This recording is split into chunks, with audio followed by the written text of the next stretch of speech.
Coming to you from the award-winning Final Third Cigar and Whiskey Lounge, PCA's 2024 Best of Leaf Midwest Cigar Bar, Indiana's exclusive Aladino Cigar Lounge, it's the Final Third Podcast.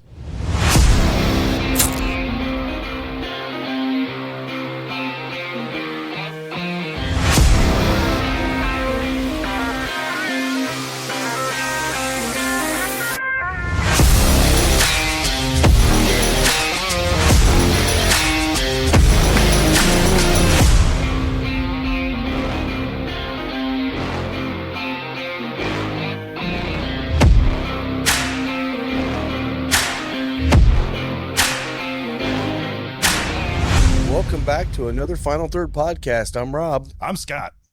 I'm Mike. I am Will, and today we have a very special guest with us. We've got Drew Black with Circle City Whiskey Company. So welcome, Drew. We're excited for you to be here today. Welcome to the show. Yeah, thank you guys. How do you feel about drinking at 11:45 in the morning? It's just another day that ends in Y. Hell Exactly. yeah, I like that.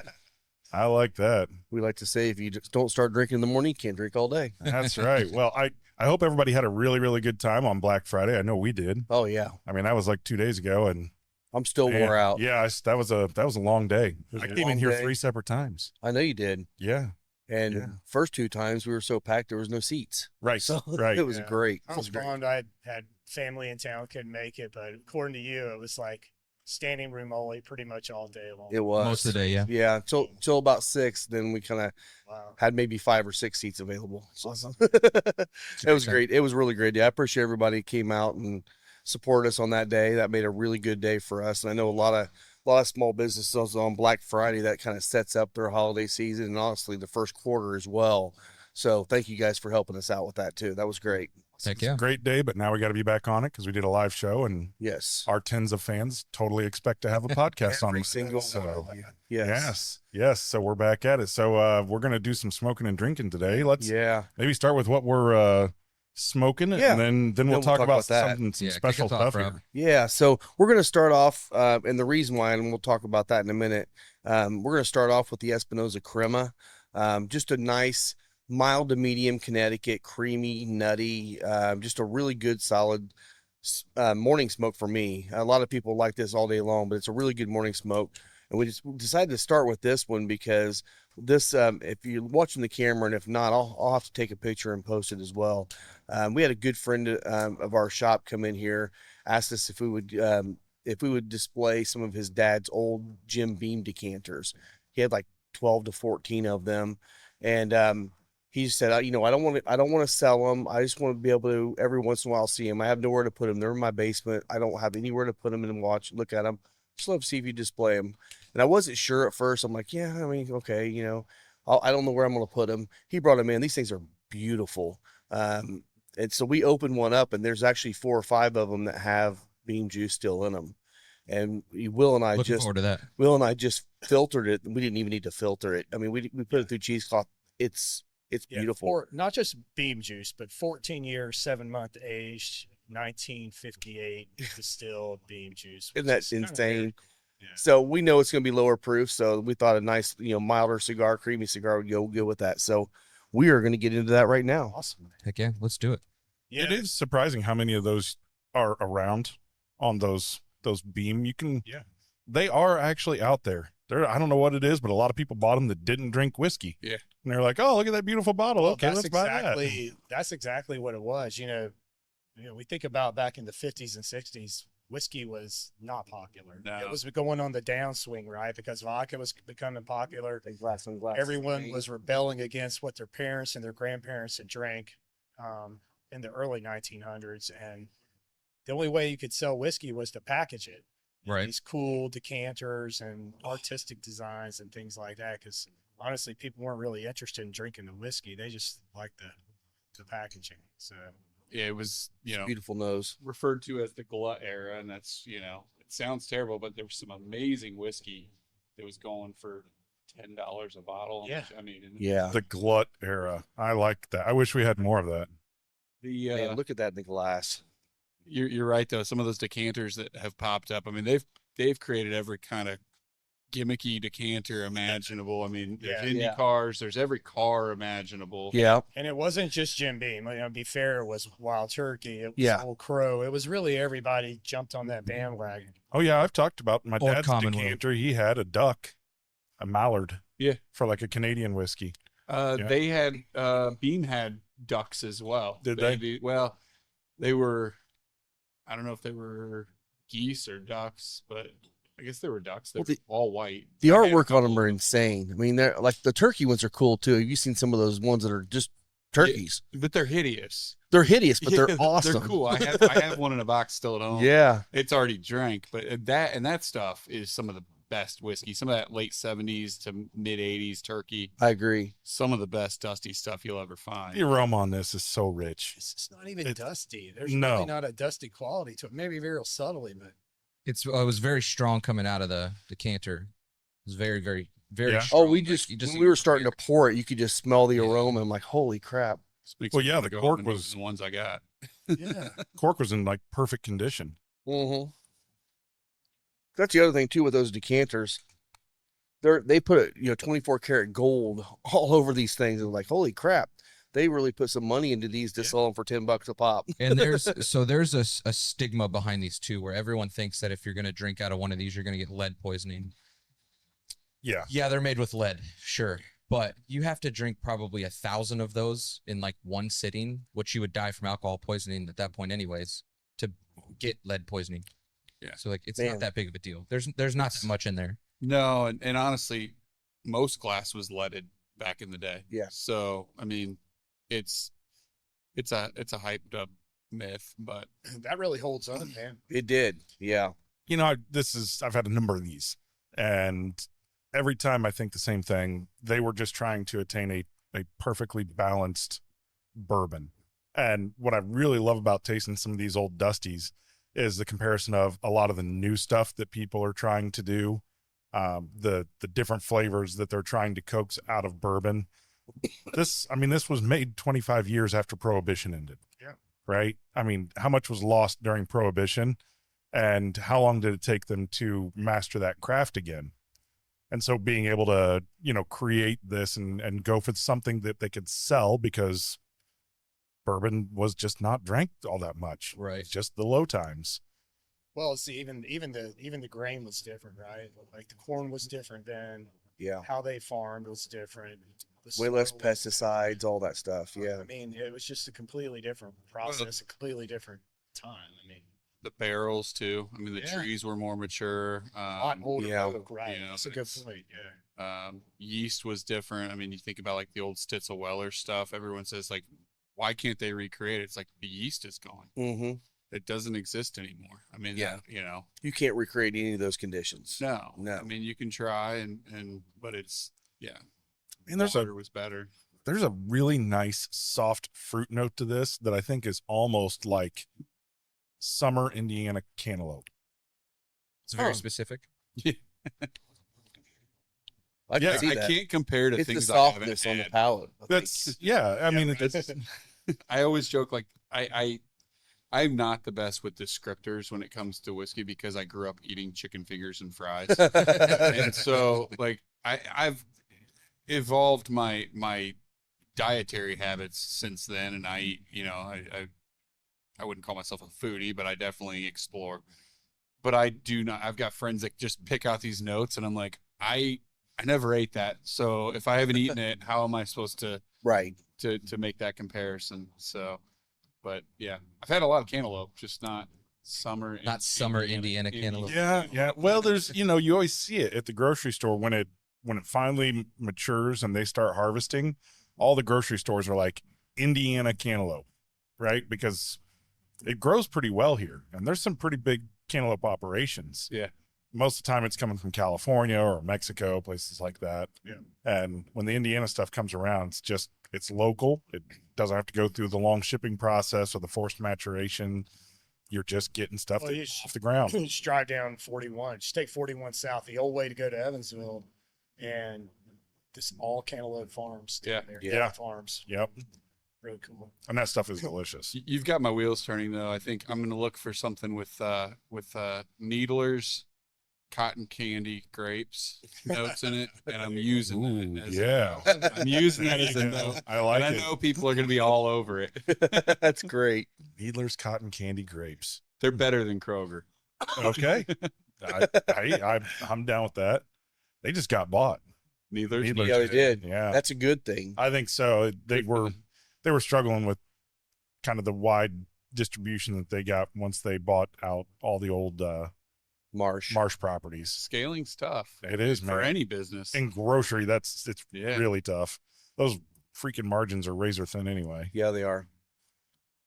So, we've got Drew with us. Let's talk about, while we're drinking this and getting into our first third of our cigars, Drew, tell us what's going on in your world. A lot. Well, so Tell us about you. I don't think we've even talked about your brand yet. So yeah, so That's Circle effective. City Whiskey Company. We're an independent bottler of American whiskeys. For those that aren't familiar with independent bottlers, have been a thing in the Scotch world for about a century. And effectively, this kind of leads into my story. Independent bottlers just go around hunting casks, finding barrels from other distilleries.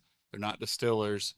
Sometimes they age them longer. Sometimes they'll recast them into, different finishing barrels. Sometimes they'll blend and create their own, but there's an emphasis on quality and transparency. At the time that I kind of came up with this idea, there was one that had emerged, but I hadn't heard of them yet, and I was introduced to them. Give them a little shout out, which is Lost Lantern, out of Vermont, I believe. Hey. But as far as the American whiskey category, there were a lot of non-distilling producers. They weren't transparent about what they were doing. They primarily were sourcing from one source, usually MGP.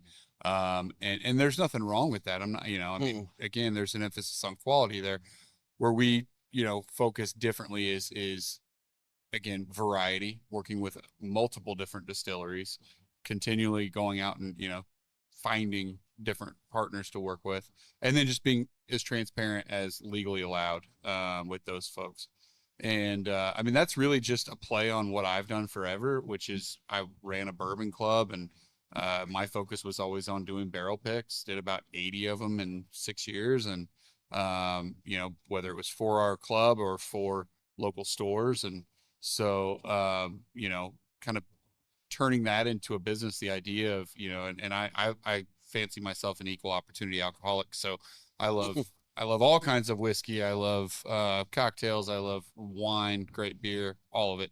But being that I was familiar with the Scotch world and the independent bottling world, something at some point was just like, why isn't this being done? Like, why, and where we differ from a Lost Lantern per se, or a couple of the others that have popped up, is we are very focused on the central Indiana bourbon, whiskey and bourbon community, building our core here, providing something that is of value for the community. And then we'll grow out from there. And when you ask what's going on, that's what's going on. I mean, we are growing pretty rapidly. We're almost done building our distillery. We should be moved in. We take possession this week. And hopefully we'll have our permit to actually start operating there within a few weeks. And then we're looking at distribution in other states. We're getting asked to distribute in other states, which is good.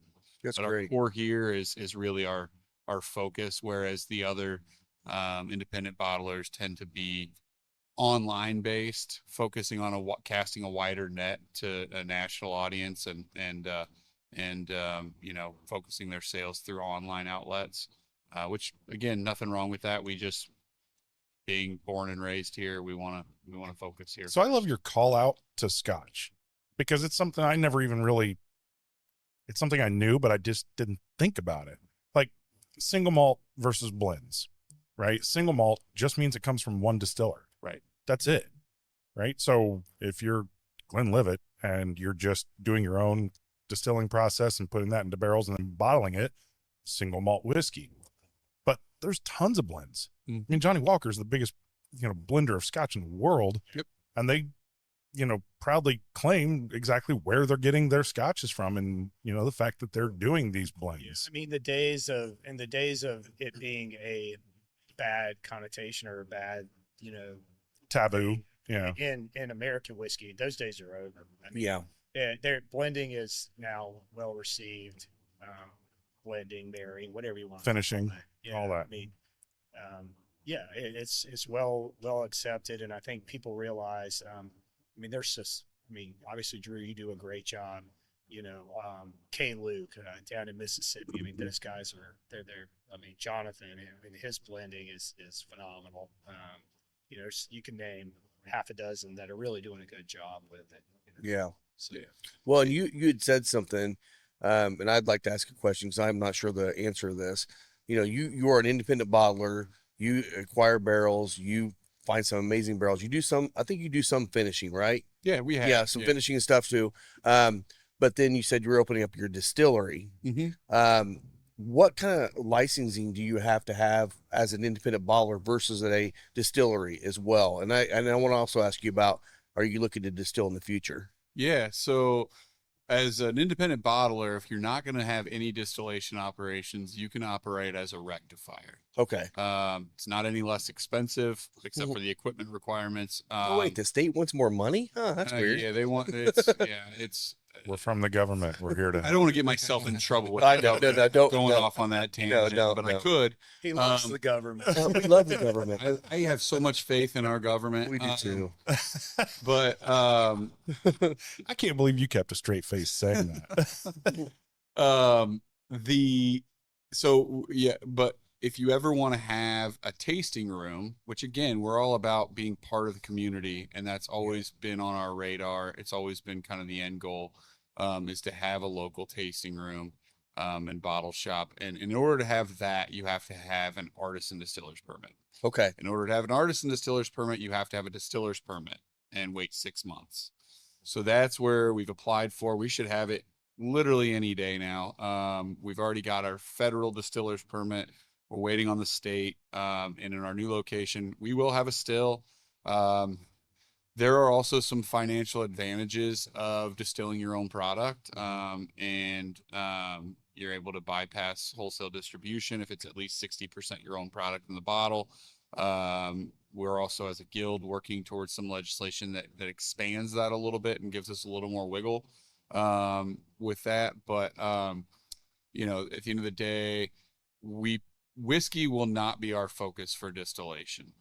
I am still a firm believer. I pride ourselves. I say we're a quality control company more than we are a distillery. And it scares the bejesus out of me to lay down distillate, wait 4 to 6 years and find out that, hey, guess what? It's not as good as what I could have bought. Dog you shit. know, you know, and that story's been told umpteen times. I mean, distilleries have started on MGP to transition to their own, only to realize we can't do this. It was bad for their brand, and they had to transition back. But it also set them back because they weren't buying or even able at that time. Things had changed; they weren't able to get as well of aged stock, and and so whiskey, we will always focus on the independent bottling. Will we lay a little bit down? Maybe. We'll see. I mean, we'll call it experimental hobby level at that point, but then again, you know, when you talk about gin and vodka, unaged things that are, you know, you can honestly, if it doesn't turn out well, you can redistill it and, you know, and not be out too much, and things like that. There will be a lot of value for us distilling that in-house because we'll be able to run it, you know, use it for cocktails, sell bottles, whatever, to you know, and it's financially advantageous. So there will be some distilling, but it will never be our focus. Okay. I should never say never because you just never know. You never know. So my dream of you having a 30-foot column still from Vendome, probably not. I got 12-foot ceilings. So, no, and you know, but you can still actually, it's a little, you could run 3 10-foot columns. There you go. Side by side. Yeah. It's possible. It's something I'm thinking about, because, you know, again, getting on a tangent, I'm a firm believer in column stills. You know, stripping still it strips that graininess off the whiskey first and foremost. Then you use a doubler or a thumper to to then finish and, get you to your final proof. But that's my palate. I prefer stuff that's not heavily grainy. And that's just not a knock on anybody who goes the other direction. Yeah. Well, I love the distinction, right? Yeah. Saying it's a palate thing, because It is. we've actually been exploring and had a lot of good experiences with some more grain forward, right? And distinguishing between young versus a grain forward versus one that has the graininess stripped out of it. Yeah. And it's whatever your palate Yeah. prefers, Mhm. but being able to get out there and experiment a little bit and figure out what it is I would that you like. say I would tend to agree. I feel like for single malts, especially like the American single malt category, I feel like pot still's got a place because you're looking for that really rich, robust, oily thing going on that you can really pull from a pot still. And I think it works well with American single malts. But I mean, for bourbons, I'm with you. I like the distillate that comes from a column still. I feel like a little bit more. But that's just me. Pot still for brandy. Yeah. There you go. Because Yeah. you want to retain that fruit character Exactly. through and through. And yeah, it's I'm with you on that completely. I think at a certain point, some of the stuff I've tasted, and again, I won't name names because I don't want to disrespect anybody, but at the same time, some of the stuff I'm like, okay, is it 51% corn? Does it, is it, was it aged in new charred oak? Does it check all the boxes? Sure, it does. Does it taste like bourbon? No, it does not. And it's tough because craft distilleries are trying to make their mark and be unique. But at a certain point, it's like people fell in love with bourbon for a reason. Like, don't Yeah. lose that. Yeah. So, Yeah. There is some fun stuff. I mean, you look at the different corn variants, they don't taste like what people think of as core bourbon. Right. Right. You're not going to get a Bloody Butcher that tastes like core bourbon. It's going to be a Bloody Butcher bourbon. And I love Bloody Butcher. I mean, I'm a big fan of it, right? I like all we're the gonna go variants. different direction on that one. And that's okay. I like that. No, I love that. fine. It's perfect because it's, I like experiment. Yeah. Man, I'm like, I like chasing them down. But then again, I also called out whiskey of the year for me. I said it's the best bourbon I've ever tasted was Russell's Reserve 15. Oh, it's fantastic. And to me, it was like, Yeah. this harkens back. We talked about this, texted you about it. Yeah. Harkens back to, a bit of a nostalgia, kind of like drinking this, because I grew up drinking Jim Beam.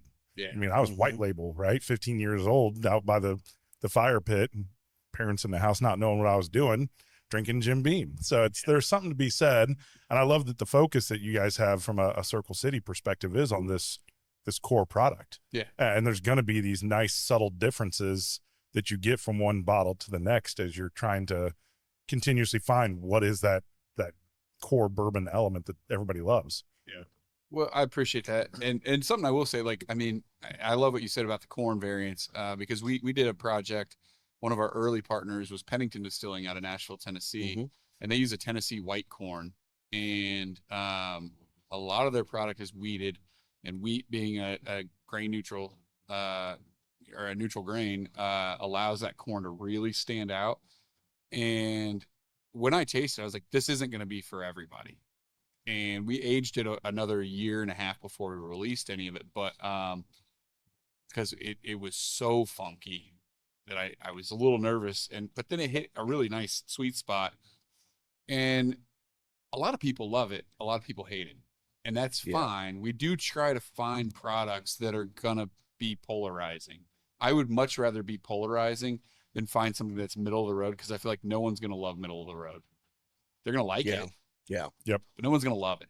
So, and that, that corn, that white corn, man, I mean, you've had it. Oh yeah. It stands out in a big way, and a lot of people love it.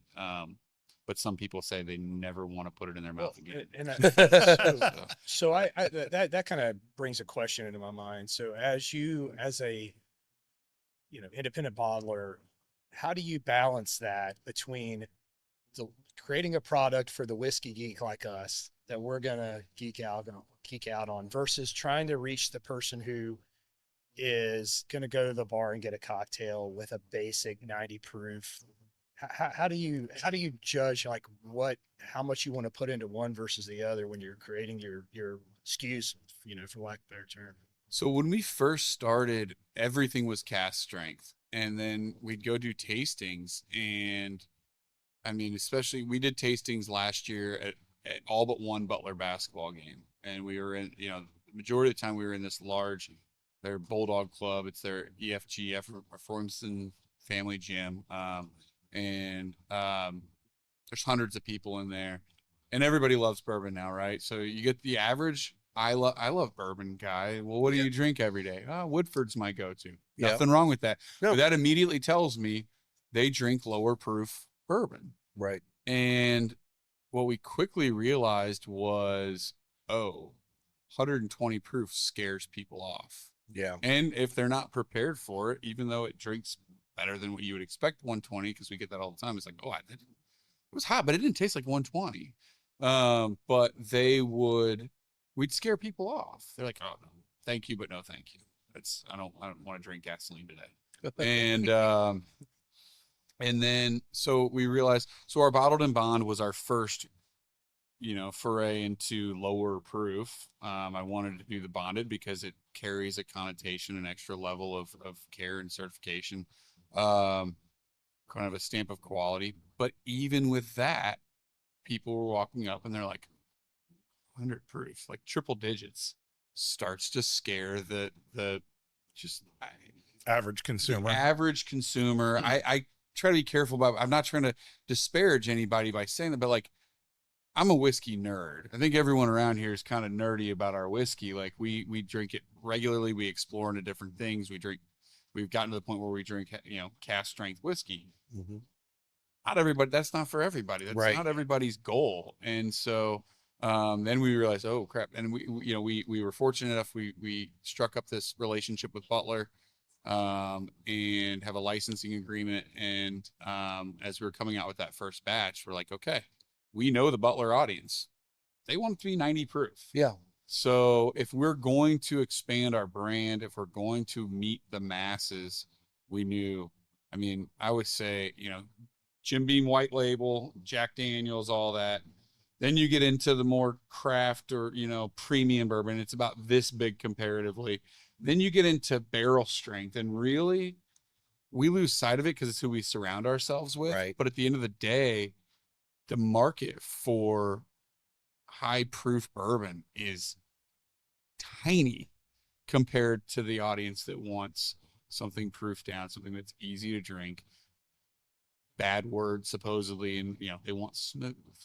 They Right. want something that's just easy to drink, and that's My least descriptor of all. everyone's. I Smooth. prefer the term approachable. But Oh, there you go. Let's make a hard pressed change it I to like approachable. that. Yeah. Yeah. So, it just, yes, our audience is kind of flipped on its head from that. Our audience will continue to be more nerdy bourbon folks like myself. But if we want to reach the larger audience, we have to, so I'd say 80% of our products, 80% of what we're cranking out will be 110 proof or higher. And then, I say that, and then I got a bunch of cast strength barrels that came in 102 to 106. You're feeding your audience. That's us. Right. So Exactly. you know us. I do think that bottled and bond as a term is becoming a bit more understood. The Heaven Hill Yeah. bottled and bond definitely helped the marketplace a lot this year. I do think that 100 is kind of like, okay, my Woodford's 90, right? It's 100, and that bottled and bond I know means something. I may not know exactly what it means, but I know my buddies all said that, they're big time bourbon guys. They said, oh, this bottled and bond. They say it all the time, and we can get to 100. Final Third Cigar is Indiana's exclusive Aladino Cigar Lounge. Come to Final Third for a selection of over 20 different Aladino cigars, including the Cameroon, a wonderful cigar with nice light flavors. Make sure and visit Final Third, the Aladino exclusive cigar lounge for Indiana. I'm curious, and I know you don't distribute outside of the state right now, correct? We work with some online retailers, and Okay. we're about to launch a new online shop. But yeah, right now, but as in terms of traditional distribution, Right. just Indiana current. So one thing we've talked about is it seems like a lot of barrel proof products are on the shelves in Indiana, Kentucky, Ohio. And you start getting outside of that range and the number of cast strength barrel proof just plummets. And it's interesting to hear you talk about like what you see in this market, which seems to be a bigger market for barrel proof than a lot of the rest of the country. And to say, you know, the market's this big for that means like, you know, nationwide, it's almost even smaller. non-existent. Yeah. It's cold. Yeah. I mean, Hey, Will, let's go ahead and get into the next bottle, and we'll keep talking too. Let's do, So you pick what you want, Drew. yeah, let's go to the bottled and bond. Okay. We just talked By the about way, I will say real quick, the aroma just kept opening up on this. It did. Like I couldn't help It- keep going back. to the this. nose is stronger than the palate. It You're is exactly right. Significant. Still very good. It's but good. The nose is The thing that Which I appreciate about it is it still reminds you of bean juice. Is that what you So- appreciate about it? I do appreciate it. I appreciate it a lot. But that's the one thing is like I'm with you. I think the best Dusties I've ever had is the old Wild Turkey 101. Yeah. And it's like it's so good. This is good. Speaking But- of Wild Turkey 101, it's also probably a big reason why people don't want to do 100 plus proof That's true. because you're in college or high school. You're or at heat whatever. level there on that. Yeah. You remember, I Exactly. mean, Wild Turkey 101. I remember in high school, it's like Do you like want to get gasoline. real, real fast? 80 proof was rough enough for me. I'm like, got some Goldschlager. Yeah. Yeah, Kentucky gentlemen used to tear me up. we would do shots of 101 because it was the cheaper shot at the Do you got some, bud? club we would I got go some to, here. and it was like, oh man, It was like getting the Dark Eyes vodka blue label. chase it with Coke. So this is your straight bourbon bottle and bond, which by the way, bottle and bond is always going to be 100 proof. It has to be 100 proof. Has to be in a bonded warehouse. That's really the only rules. It has to be straight It's gotta bourbon. be minimum 4 Minimum years. Minimum 4 years. Thank you. Thank you. And all the barrels that go into the blend have to have been distilled from the same distillery Distillery. in the same distilling season. Gotcha. Two distilling Okay. seasons: January to June, July to December. Okay. Okay. So this one actually is one we have on the bar. We have a couple offerings right now. We'll be expanding that too. So if you want to try this one, we're going to be talking about this one right now. Yeah, I think we did a tasting. We had an event here last year with Indiana Bourbon and Indowash Legacy. And I was up here and I was pouring samples to all the law enforcement supporters that were here for that. We were pouring the bottled and bond because I think the bottled and bond was just released last year. It was released last year, and it was 4 years. It was 4 years 9 months, Yeah. really, but it was a 4-year age state. And it a lot of positive comments on Yeah. it. A lot of positive feedback from, again, like you said, the non-bourbon enthusiasts, right, that were here, so I always love this one. And Yeah. you know what it goes really well with? Hockey. Really, really sad. You're not at the Fishers Event Center. I know that new venue is always going to present new contract negotiations. So I can only imagine what they wanted to be able to, but they have no craft bourbon that I saw.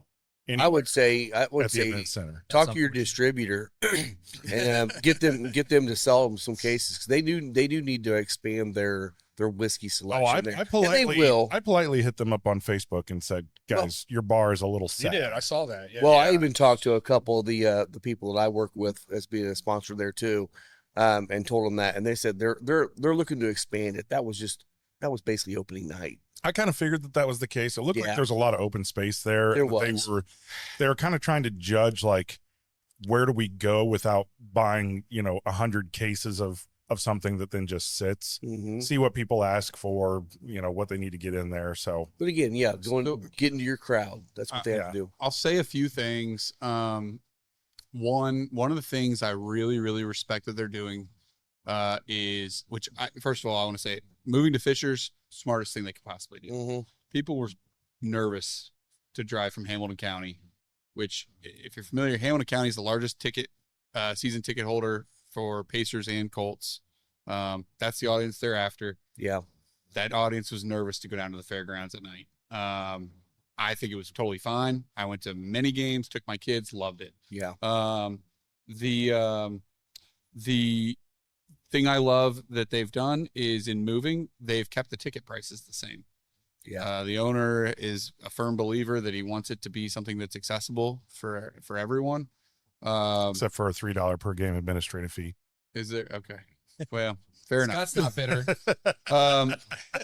Hey, but in doing that, obviously this facility is not less expensive for them. So they've got the suites, they've got, and then obviously another area that they're trying to make it up is with corporate sponsors. Yep. The number they threw at us, they offered us some pretty attractive packages, but we would have to sell a lot of bottles. Yeah. I tried to get them to create some sort of commitment with us, create some exclusivity in the whiskey category. I'll be the first to say, and it might get me in trouble. I don't care.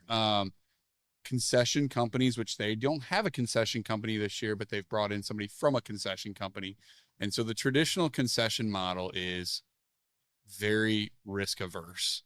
Yeah. It's let's bring in Beam, Jack, Makers is their premium. Yeah. And I love Makers. It's not, nothing wrong with any of those. Yeah. Yeah. Yeah. I mean, they want to, they're always going to have their domestics. They're a little more open when it comes to beer. I think they're less scared of that. But when it comes to the spirits category, they are just scared to make any commitments.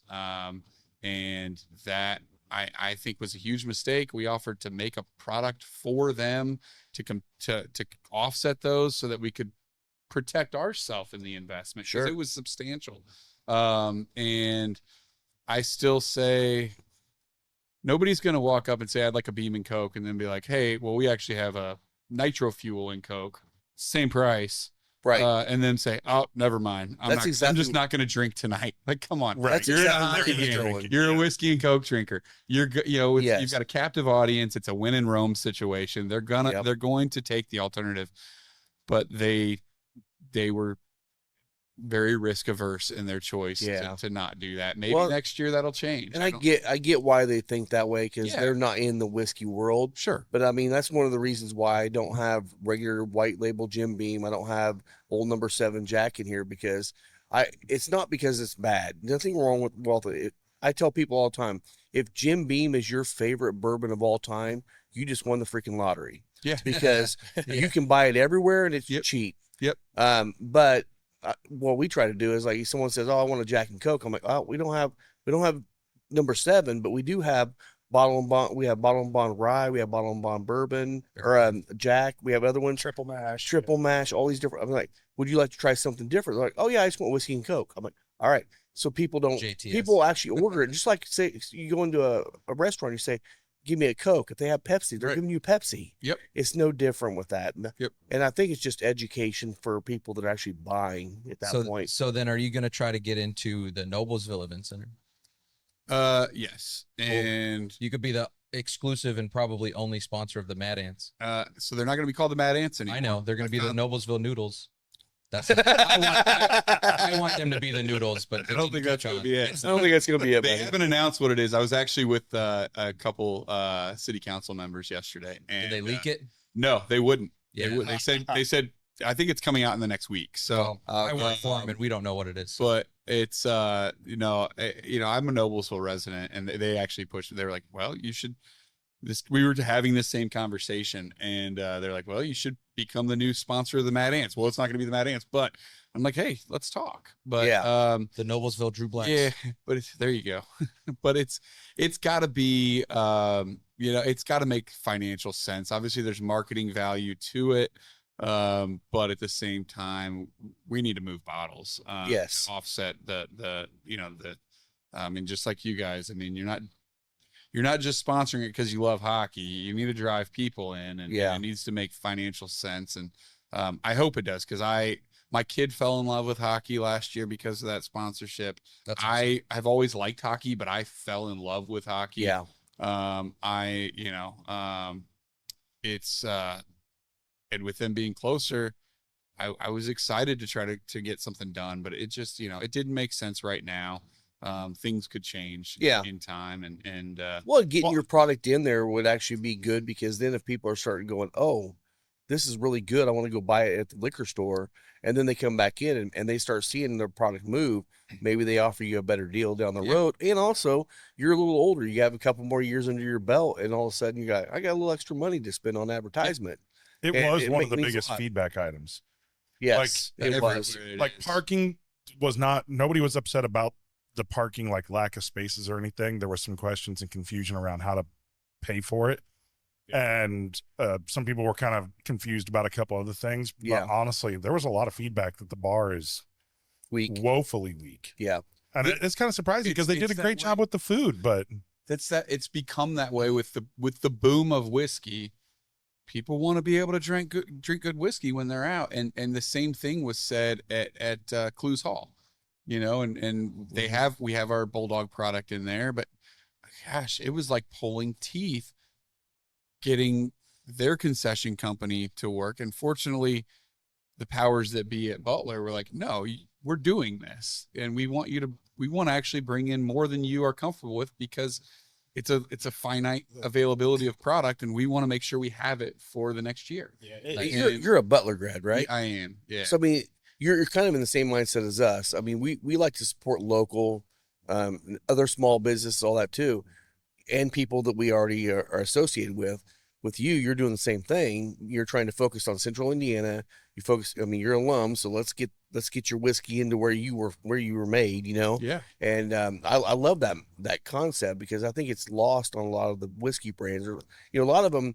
I feel like and I see this in the cigar industry as well. A lot of people come into this industry going, "I'm going to create a business to make money."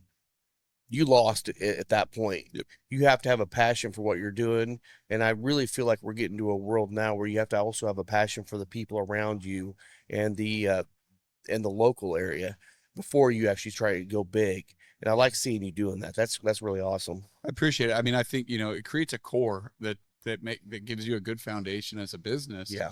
And I think local distilleries have done a very good job of that. I mean, for the most part, and that's why, part of what we were doing as an independent bottler, we have barrels from large distilleries, but we also have partnered with smaller ones, because a lot of them that we've worked with started in 2010, 2012, 2014, right when the boom was happening, and their local community rallied, and they all of a sudden were like, we can't produce enough. We have not produced enough, because it takes years of foresight.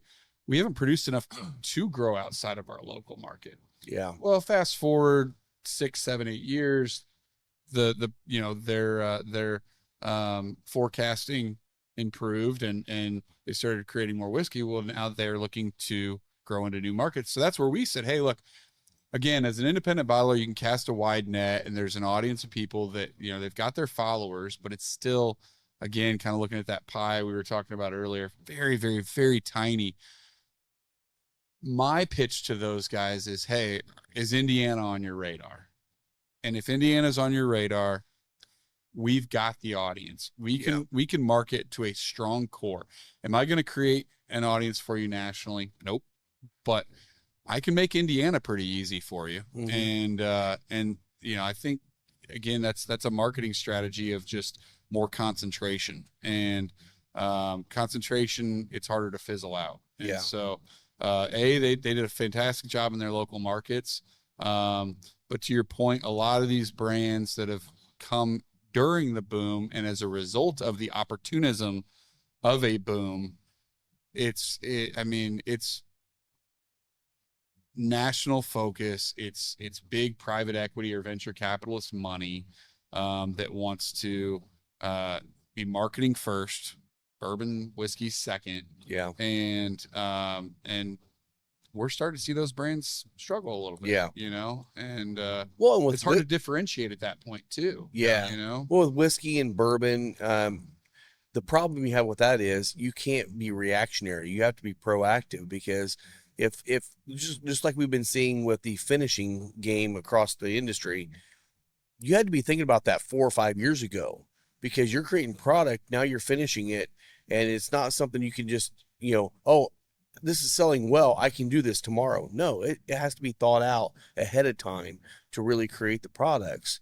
Yeah. It's not a quick game. And then if the boom, starts shifting, then all of a sudden you're like, oh, I got a shit ton of product now. What am I going to do with this? And you just got to hope to sell it. And that's where a lot of companies, I think, miss out.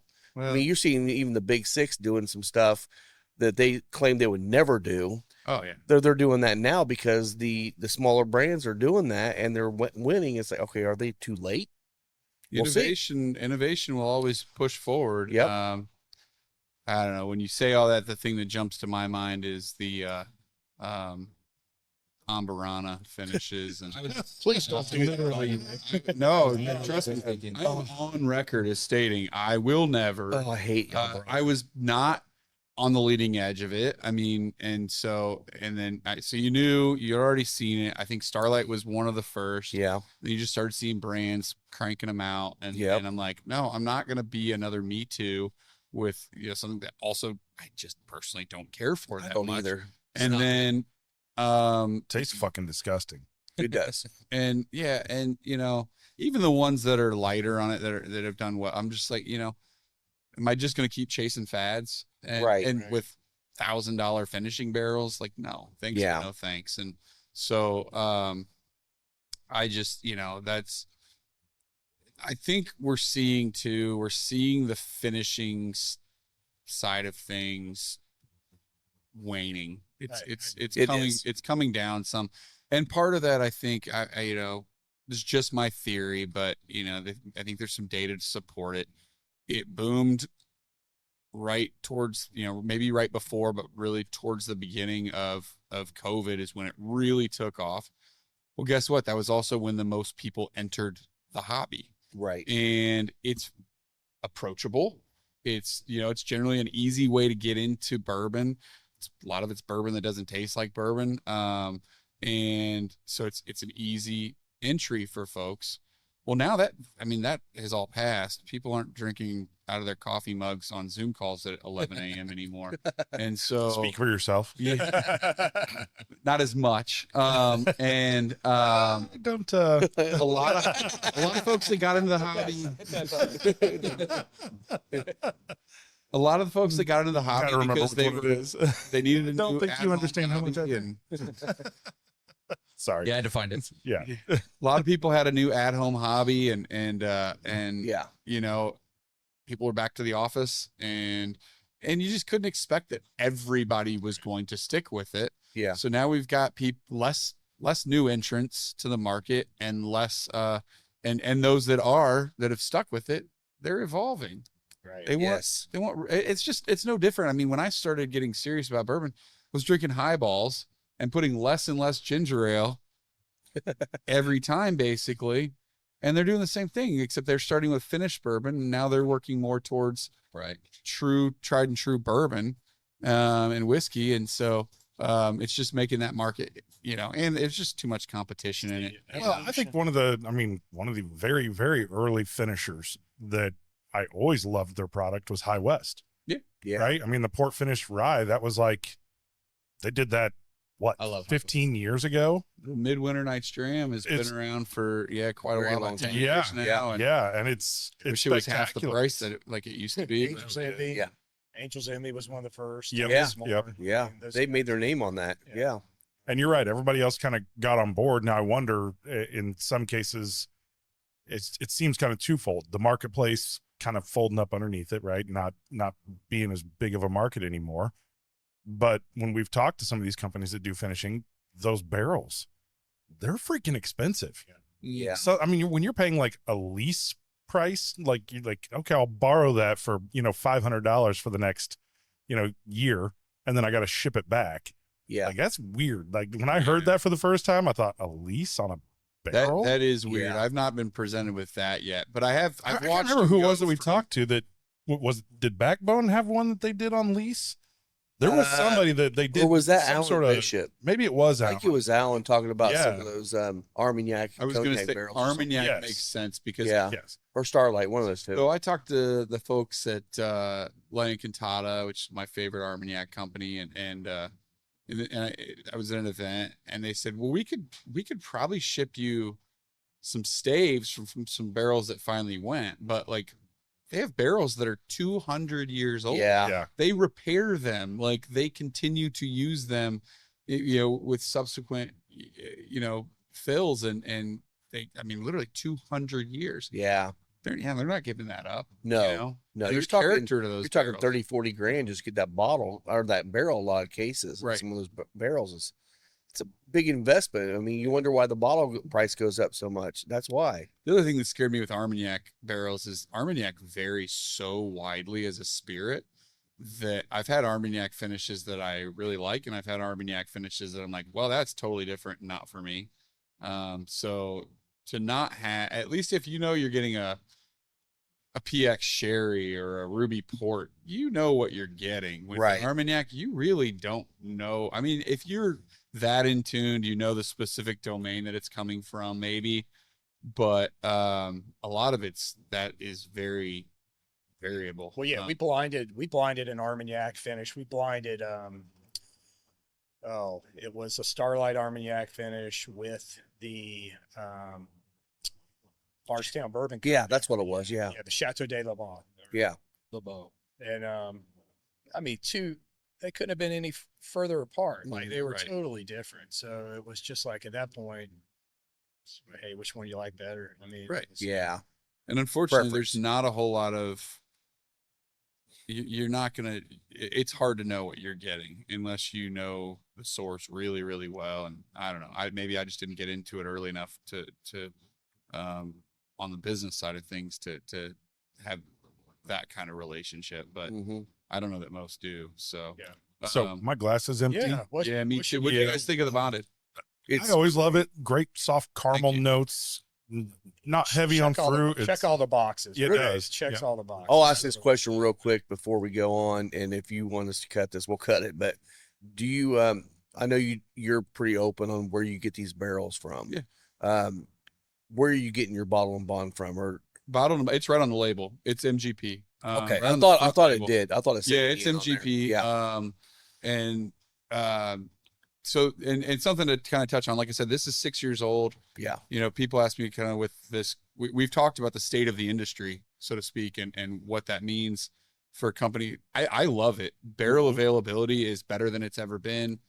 Pricing is getting better. And that's allowed us to increase our age statement. So now instead of a 4-year, we've got a 6-year-old bottled and bond, Yeah. and we didn't change the price at all. Right. So Perfect. I don't plan on dropping my prices per se. Mhm. I plan on bringing better and better products Your without. prices are in a good point right now. I mean, I don't think you have to worry about that too much. I appreciate it, but At least and what's I think, in the but I industry think now. increasing the age statements and improving the products within the same price, Yeah. to me, that's the future for us anyway. Well, apparently you can get 1958 Jim Beam for free.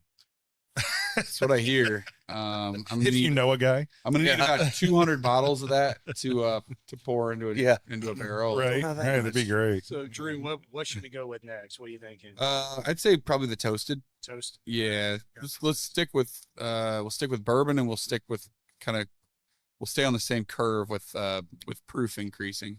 So I will say while you're getting that Actually- ready, That's a cast strength one. Okay. So let's go double oaked. All right. Let's go double it. Okay. so while you're getting that poured, back to the fuel real quick, do want to call out, they just finished up their, Sweet. I forget, what was it, 15, 16 games on the road to start the season because the Stadium home wasn't ready. wasn't Yeah. open, and they ended one game over 500. Two. I think it was one. Because I think No, because if they had lost last night, they split- would have been 500. So now they're up 2. Right. How is that up to? No. They were. Yo, you're right. Yeah. They I beat. don't know. they're 2 I'm games I'm above. Either mathing way, like that's a mathing like that's a right now. strong- We're mathing like we have whiskey in our system. Yeah, Yes. it's the Mike Bother effect. Yeah. He ruins your math skills. But yeah, they did Come here. sweep Utah. That was awesome. Yes, they did. Congrats. That is a Thank you. strong opening completely on the road, though. To be Oh, 2 games over. Brutal. Dude. I mean, if you have a winning record on the road, and then you would hope that you're gonna do even better at home. Well, they had the open house on Monday, and a bunch of us were there. And they left Tuesday to go to Utah. And it really seems like seeing 2,000 people, their new, home, probably got them a bit energized. Oh man. I mean, they scored as many goals on this road trip as they had pretty much in all the whole previous season. games combined. Yeah. They got a net this year. Is Weeks still there? No. Weeks got moved up. And I will tell you right now, And that's the hard part because he deserved to be moved up. 'cause He did. he did. He was He did. awesome. But the That's new my- guy, That's my nerve. That's what I'm nervous about right now. Goudreau is playing amazing, and I Yeah. can see him moving. 21 years old, and he's getting called And- out on NHL's shit. radio program on XM saying, keep an eye on this guy. Yes. Yeah. Yeah. Yeah. Well, and then he Verbatic, right? Mhm. Dang, I finally got it right. Nice job. He played great last night. Played fantastic first game he's played, and we got two great goalies. Yeah. And that's really odd to say it at the ECHL level. You have two great goalies that come in and play. Their second half of the season should be good. Yeah. And last night's game, we're Oh. watching. Man, they got Colin gets into a fight, and the Oh. ref just decides, you guys are not fighting. And it was weird because they were going they were going pound hard. for pound, and the ref's just clinging on both of them. Colin and- Stone punches over the top of the ref. Right. It was Good job great. not hitting the ref. And then we get to the last 2.5 minutes of the game, and a brawl Oh, breaks out, and Chris Cameron comes off the bench. I mean, play was stopped. So when you come off the bench, it likely means a suspension. yes, and Eight penalties in the last 3 minutes. It was all in one brawl. 8 penalties. bad thing is it looks like unless something happens, Cameron might be out for the first game because he's got this. But he did. He came out and he protected his guy, and that's what you do You as a gotta do it. captain. Yeah. He you came gotta out do it. and I mean, honestly, it was everything except for leaving the ice as a Superman punch he came in on. Wow. I mean, he just came hard on him, and I'm like, good job, man. Captain protected his players, and that's what you do as a captain. Yeah, because it was a dirty hit was after the very whistle dirty. on Llewellyn. The guy from Utah just smashed him into the boards, and Twice. he was down. I mean, he was down for a solid minute, trying to recover and get back up. And yeah, Cameron just leaps over the top and comes and smashes that guy in the face like he deserved. Yeah, You got to protect your guys. So yeah, we gotta Good- get those boys back out here. good on the run for the podcast. Fuel, and it's going to be a good opening weekend come Can't Friday. wait. Can't Yeah. wait. So tell us about this double oaked. What do we got going on here? So the double oaked is a 78, 10, 12 mash bill, 6.5 years old, from one of the legacy distilleries, if you will, heritage distilleries, an undisclosed Kentucky distillery. But if you use your Googles and Google the mash bill, you can figure it out. Oh, And It's we heavenly. put it into it is very heavenly. we put it into a secondary oak barrel. So I make the distinction between finishing and secondary oaking, and we focus a lot on secondary oaking. And that's, your toasted barrels, that's your double oak barrels, something that didn't house another spirit before. Where you're not trying to impart the flavor of another spirit, you're trying to impart more complexity from barrel. The barrels are actually 59-gallon barrels that are coopered for wineries. Oh, Winery barrels are they're much more strict about their stave selection. They have tighter grain structure. If you see the barrels, they're beautiful. And I mean, their throwaway staves are what get used for bourbon barrels. And these are from a cooperage out of Missouri. I won't pretend to be some sort of like savant when it comes to that. I just got lucky. We could not get barrels. We have a relationship with Kelvin. We had exhausted our barrels for the year from them. ISC and Speyside, the other two big ones in the industry, weren't taking new customers because of the boom. They were having a hard time just keeping up with their own, because forecasting for laying down bourbon is one thing. Forecasting for planting trees is something even Talk about talking proactive. generations at that point. yeah. And so, it was a matter of just late night Googles and found a cooperage that is willing to sell me barrels. Awesome. And they were well established, and I got lucky. I love these barrels. I will not buy barrels from anyone else moving forward. These were Char 4, American oak, Missouri oak, and I think they really are the magic of our double oaked and our toasted. Yeah. Uh, So, Will, is that the cooperage that Gary used to work at? No, he used to work at Independent Stave. Okay, Company. okay. Yeah, I wasn't sure Gary, if it was the same one. Gary Heingardner with Woodhat. Okay. Spirits out of Okay, I wasn't sure if it was the same. I can't remember the Missouri. Missouri, yeah, I'm just trying to remember the city or the town. I can't remember. about halfway between St. Louis and Columbia. Columbia, yeah. Yeah. Yeah, New Florence or Florence. something like that. Yeah. I just want to say, like in the second third of this cigar, Huh. I didn't know if the crema would hold up with a double oaked, but it really It's doing does. Like it really pairs well Yeah, with it really honestly, does. You know. Yeah, yeah. And I this love is smoke. this is an approachable cigar for everybody because it's not going to be strong. You don't have a really bomb of nicotine, but you have flavor. Yeah. And Yeah. some Connecticut's tend to come across as just bland. Yeah. This one actually has a lot of good flavor because it's a lot of Nicaraguan tobacco still in Yeah. here. So really nice. Yeah, I love this cigar with coffee in the morning, but I'm telling Yeah. you, man, with the double oaked, it's I can't believe we haven't done this one on the podcast before. I know. Well, we talked about it We last few talked times. about it a lot. We even talked about doing a coffee podcast with this. Thank you to sponsor Deadwood Live. Derek with Deadwood Live is producing top quality live edge products as well as bourbon themed furniture. If you've been in the lounge, you've seen the custom live edge table and barrel stools produced by Derek. Be sure to give him a like and follow on Facebook at Deadwood Live. That's DED Wood Live. Which this goes great with coffee, by the way. But we just haven't done it yet. Yeah. so. Now we're doing it. I want to circle back to your like early days starting in this whole industry with creating the Indiana Brown Water enthusiast group. Like, what spurred you to create that group, and talk about kind of how you formed it and Well, I didn't create IBWE. oh, okay, I didn't So, know that. Yeah. I created another group that shall not be named. Much smaller group, and the whole premise was we wanted to do like razzles, and we wanted keep it all local. Because I always joked like with national groups with razzles, the even though everything was at correct valuations, the shipping cost was basically like the VIG.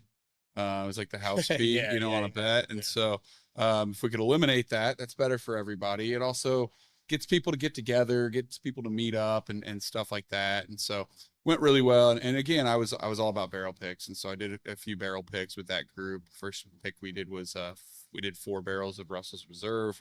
That was back in the day when you go down there and you're like, I know we talked about doing 2. Could we do 3? And Bruce Russell, Eddie's son, looks at us and he's like, "Y'all want 8?" Like, I mean, we'll try as many as you Different want. world. You can take as many as you want. Yeah. I'll tell you if something's off limits. And Now they're trying to find a way to sell you a quarter barrel. Yeah. I mean, we bought 4 that day, and then fast forward the next year, the store that we worked with, Ruralin, was like, the owner was like, "Hey, we get 4 barrels again, but we only get 4 barrels. Happy to split them with the group, but we need some for the store as well." Sure. Fast forward another year, he's like, "I get 2 barrels, only 2 barrels. I'll take care of you personally, but like, can't give the group barrels anymore." Fast forward, I think he got 2 for 2 years, and then he got 1, and now it's at the point where it's like, "Yeah, hey, Eddie picked a barrel. If you want it, you can have it. We don't have time for you to come down." But that I would say that's kind of a microcosm of where the industry went. And Yeah. and so anyhow, I had a little falling out with that group. Didn't necessarily like the direction it was going. Personally, it wasn't what I envisioned, and that's fine. They, let them do their own thing. IBWE was Indiana Bourbon and Whiskey Enthusiasts at the time, and it was kind of the Wild West of local groups. There were no rules. The guy that was running it's a great guy, but he was kind of just very hands off. And I said, "Hey, man, you want some help? Like, you've got something cool. You got a couple thousand members here, but some of them aren't real people. Some of them look like they're trying to scam people. Like, maybe we step in and do some rules." He's like, "Yeah, please." So me and a couple other guys jumped in, and selfishly I looked at it, or I don't know if it's selfish, but strategically I looked at it and said, "Okay, this is a group of a couple thousand members. That could appeal to local stores to partner with us, because now we have an audience that it makes sense. That's good marketing for them." And it did. We quickly got shut down by Facebook, and reinvented the group as Indiana Brown Water Enthusiasts. And we went on to do, I think think we picked about 50 barrels, 40, 50 barrels Nice. for the group in Wow. about 5 years. And it was, and then at that point I was approached by, somebody who had a bunch of barrels and had the ability to run things through a liquor store, that he was involved with. And, he said, "Hey, you've got this large group, you got this following, like we should create a brand around it. And, I'll give you a royalty." I think I made $1 a bottle, but it was no liability. I didn't have to provide the barrels. We used his designer. First thing he sends me over is this label for Indiana Brown Water Enthusiasts. It's got my face on it, like I'm like happy or something. And I'm like, well, that's about the most narcissistic thing. Yeah, who the hell does that? Face on everything. I mean, final you. third podcast you. shirts with all 4 of our faces on them, not for sale. That's right. So, I said, all right, well, Oh wait, want to look. my picture's on the back of this. It is, yeah. I didn't want to look a gift horse in the mouth. So I was like, all right, we can roll with that, but can we at least include all the other guys that help run the group? Yeah. And then we did a charity competition, where whoever raised the most money for this charity got their face on the bottle. And there's a gal named Monica Tran, and she won the competition. So we did a small batch. It was 6 barrels. We proofed it to 105, and it had all 6 faces, the 5 guys that run it, plus Monica. And naturally Monica's was the most popular, sought out one. And then we did it again, but with single barrels, and we did another competition for Indy Humane. And we let people get their dogs on the bottles. Yeah. And so that was the first run of dog bottles, and that was kind of spurred because I had lost my German Shepherd right before that, and I wanted to commemorate her. And so both went really well. I mean, with the small batch, we outsold Tito's in Big Red for 3 days. Damn. And that's their number 1 selling spirit. We were only in 16 of their, at the time, I think 50 stores, and we still outsold them for 3 days. That's awesome. And it was like, That's incredible. okay, we've got something here. Mhm. And to me, I look at it as I think that person all the time, and even offered, hey, I'm gonna roll with this. I'm gonna do something a little different. I'm gonna rebrand it. I'm gonna put my own money in. I don't want to, if you want involved, I'll give you some equity. He was unable, given his current status, to do that, but was still to this day is very supportive. And so at that point, because I'd had the good fortune to be able to peek behind the curtain and learn the industry, for no cost and no risk, great learning experience. And at that point it was, okay, let's rebrand this, because the branding here is so limiting. And so that's when we created Circle City. And that's when I, bought my own barrels, and that kind of the rest is history. Which kudos to you having that name available, because why would you not want Circle City Whiskey Company to be a brand of whiskey in Central Indiana? I'm like, come on, man. You've done You did a great you've job. done a of lot marketing. of smart things, but I have to say, of all your smart things, that may be this branding is Yep. it just screams Indianapolis, Indiana. It just makes total sense. Well, yeah, because now you see the torch on the flag or whatever, Indiana's and it's torch. just the Indiana torch or whatever. I see Yep. it on a flag just driving by. I'm like, that's Circle City, Yeah. but it's not the whiskey. It's just the flag. But that's Yes. what makes me Indiana flag. Yep. because I'm not from here. But I think that it's first. I appreciated that. I mean, that was the goal, is we wanted it to be on a shelf, and people especially if they're coming from out of town, Mhm. It's a local or brand. bartenders say, what's a great local whiskey I should try? Well, you can't get any more local than this. But also the other thing is, it's funny because you get outside of Indianapolis, you get to even as close as Cincinnati, and they don't know that Circle City They don't know is what it means. Indianapolis. Huh. Yeah. So I also think that it's not limiting us from going into new markets. It's not too local. Yeah. If we called it Indianapolis Whiskey Company, Right. I think that would be a little limiting. I agree with you. I agree. And I mean, look, you were on. I don't know how many you've done on releases you've done on Sealbox, but you've done 1 or 2. And correct me if I'm wrong, but the first release you did on Sealbox, I mean, Sold out in Sold out minutes. what, an hour or two? Yeah. Like, it's pretty Most of them did. There are a few lingering of one of them, but yeah, everything was sold out in about 18 hours. Yeah. Yeah. I mean, So, that's and then we've done another one that did well, but I think they still have a few of the toasted on there, which Okay. is, I think my friend that works for them said, he really tried to push and was like beeping out the distillery name, like if you've ever wanted to try this, and it's funny, he comes back and he's like, I thought people would catch on to what it was a little better than they have, Yeah. but that's the nature of a huge consumer base. Is not everybody is completely in tune Yeah. with mash bills. Yeah, yeah. and like to everybody that doesn't know, Sealbox is basically an online Online store. retailer. Yeah. That can Well- sell nationwide. Well, not nationwide, but they Most just of- they sell to most Yeah. states. States that actually allow that, and that's a good lead into this. You'd mentioned you're opening up an online store here coming up soon. Right now you can't ship into Indiana. How does that work with you shipping out of Indiana to other states?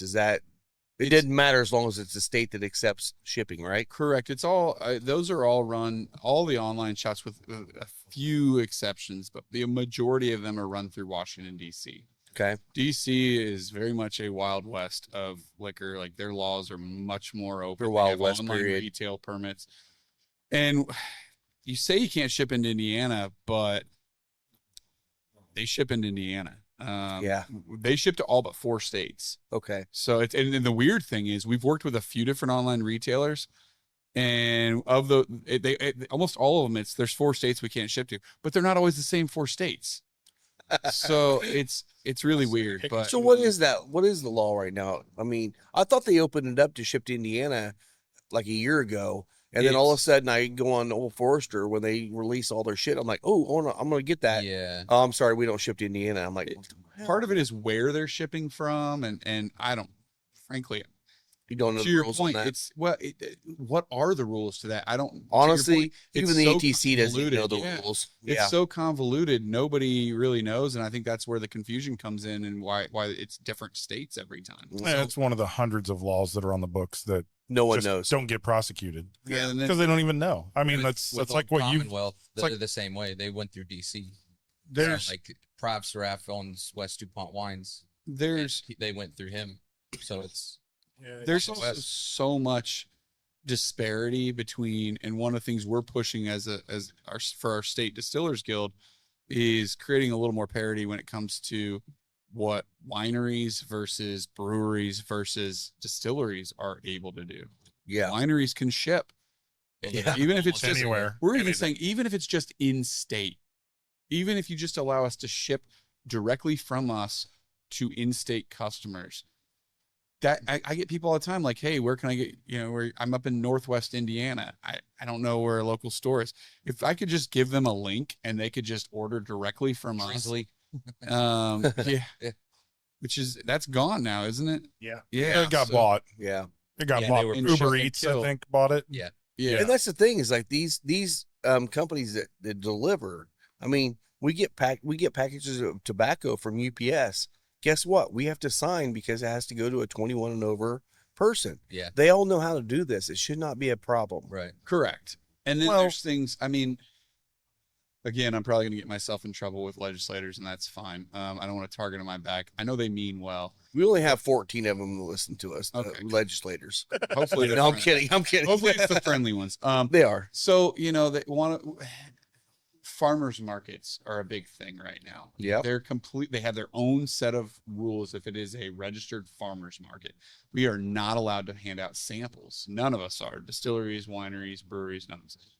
And they say, well, it's about responsible public policy and all of this. And it's like, well, look, we're not asking you to change the rules of tastings. Right. We know we're only allowed to give 2.4 ounce samples for a tasting. We have to check ID. We have to do safe serve classes. Like, we're responsible adults. Right. The customers are as well, or they're expected to be. Right. We'll both License. do our part. Why are we not being, why is there no trust here? And it's a different Right. audience. No one's going to get liquored up at the farmer's market No. at 8 a.m. Right. downtown Fishers. Speak for yourself. They wouldn't, I'm in. I'm in. and they wouldn't mind trying something though, and it's a good opportunity, just a little sample. And Hell yeah. We see Ash and Elm there, Yeah. but they don't hand out samples. They're not supposed to be They're anyway. not supposed to. So I don't remember. Of course they I don't. never got one, Drew. well, the Fisher's Farmers Market, they hand out. There's a guy there that has a blend, the premixed cocktail shit, and like he'll hand out samples of the cocktail without Without alcohol. Yeah, you just add it to your whiskey. Yeah. Yeah. So it's one of those things, like the Otter or whatever. Bring your own flask. Yeah, You know? yeah. Hell yeah. But I mean, they like the events, like the big red one that's coming up at the fairgrounds or whatever. Like that's not considered a farmer's market; it's a tasting event. Right. There's different things in that too, and like it's the same thing with food tasting. Doing samples of like Yeah. jerky and sauces. Which we don't need to promote that event, but a few of us will be there. Yeah, right. Yeah. Yeah. So if you want to come hang out with It's always a fun time. I won't personally be there. I accidentally bought tickets for my wife and kid to go to Taylor Swift concert in Vancouver. Ugh. accidentally. How do you accidentally? You need to tell that story. So it was Sunday morning when she was in town, and my wife and my youngest are huge Swifties. And I was like, you know what? I'm going to become father of the year and husband of the year all at once. I'm going to buy a ton of wife credit. And Good on you, I'm buddy. going to get them tickets for tonight. I'm going back and forth between StubHub, Vivid Seats. StubHub seemed like the better for when she was opportunity. here. For when she was here. Yeah. Somehow, when I went back to StubHub, Oh. I see this, 400 level seat. Oh, that's not a bad deal. And I'm like, I show my wife, she's all excited. Click the button. Get ready for December 8th. And I'm like, wait, what? All stuff. She's not here December. StubHub's like, no takesies, backsies. Like, you can relist them, but there's extremely high fees on those. Yeah. Now, the thing is, I probably could have got my money back because it is the last show on her entire Eras Yeah, tour. ever. So there's gonna be a lot of FOMO around that. I just said screw it, and I was like, you know what, screw it. I looked at and flying. I mean, because she's in Vancouver, hotels and flights into Vancouver were crazy. Oh, I'm I'm sure. like, what about Seattle? So I looked at Seattle. So we're gonna fly into Seattle, spend a couple days there, and then drive up and then fly out the next day. So Still works. Just It's wasn't the same Good day. for you, man. That's a hell of a, Yeah. that's a hell of a gift. Trust me, it's something we'll never forget. No, man. That's How awesome. expensive are Taylor Swift tickets? They're so expensive that if you accidentally buy them in the wrong venue, it's still cheaper to fly to wherever you're going. Yes, it The other is. part of the country. Oh yeah. I have a buddy of mine here in Pendleton that he took his family to Edinburgh, It was cheaper. Scotland. It was cheaper to go to a lot of the European shows. Yeah. Then And that one, with like, flights and everything, it was cheaper. it measured on the Richter scale, like from like 7 miles away because the crowd. That's Yeah. crazy. Oh, it was bonkers. That's nuts. Yeah, he said it was absolutely insane. They thought the whole stadium was going to come down. Hell yeah. Yeah. So That's how it should be. Yeah. But I'll go to Europe to see Taylor Swift. I mean, I guess. I guess. yeah, I mean, my older son and I, we're actually going to a jazz club. My son's a musician and loves jazz. He's Oh, in hell jazz and yeah. everything. So there's a jazz club in walking distance from the stadium. So we're just gonna Oh, park that's our awesome. car at the SkyTrain, tour the city on the SkyTrain all day, and then walk them to the stadium. Well, I'll tell you who I think got the better end of that deal. Oh, yeah. Exactly. Hell yeah. No, trust me, Vancouver I did- Jazz you know, Club? Glenn Hell was yeah. the dad that had to pay for all this. Yeah. That's true.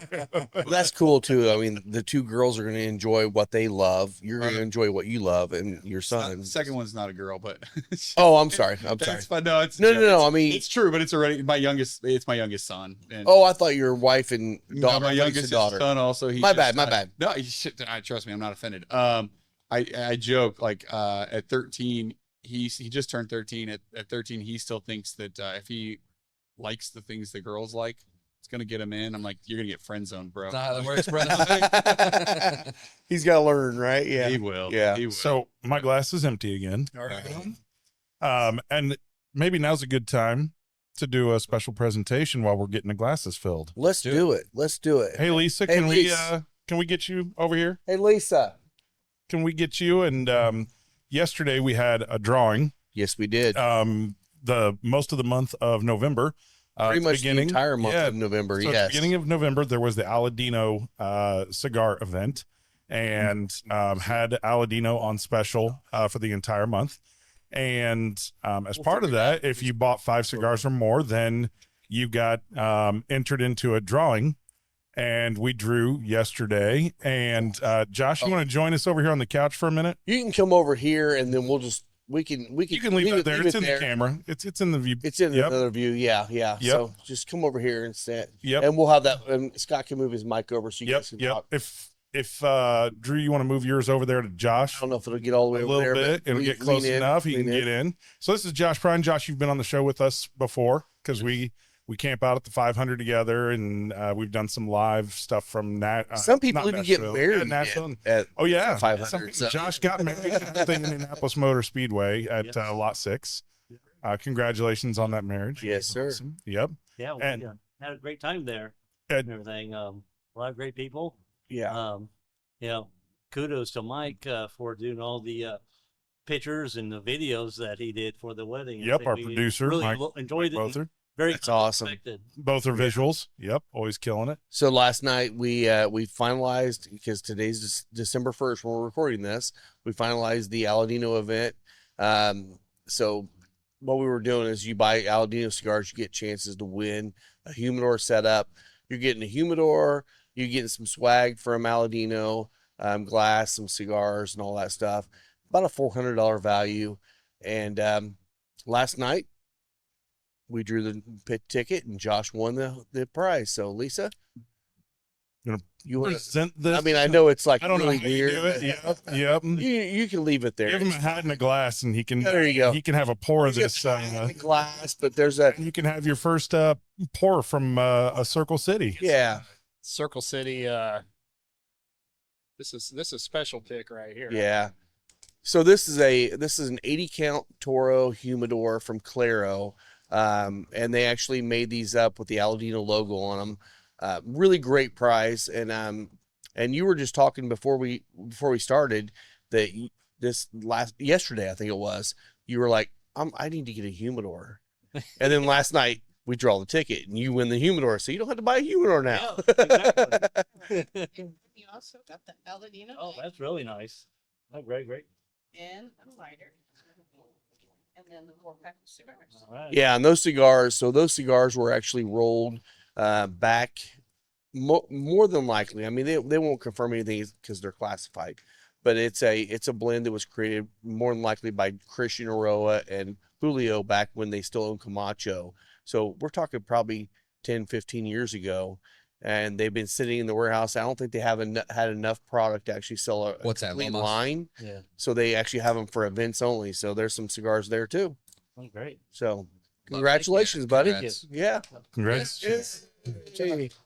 So that was awesome. Yeah. And then last night we also gave away the fuel, From the open house. From Yep. the open If you house. Signed up at the open house. and Cody Dunn. Cody Dunn won that. So if you're listening to this, Cody, we've already reached out to you Out of Greenfield, I think. out of Greenfield. Yeah. So we're excited to have them. I have both of those two humidors given away.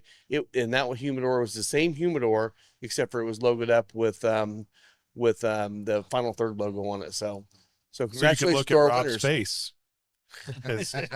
His pretentious face Yeah. every single Yeah. time. Yeah. Awesome. There's a story behind that. Damn it. So congratulations, buddy. Well, thank you, Appreciate you, guys. man. Yeah. Thank you very much. Yeah. Glad to see you got that. And now you have to fill it up. So Go buy A 2 couple boxes, boxes. Josh. yeah, 2 boxes to fill that thing half up. So Yeah, I Heck think yeah. what I've got at home probably will fill it. About Good. Way probably. There you go. good deal. There Good you deal. go.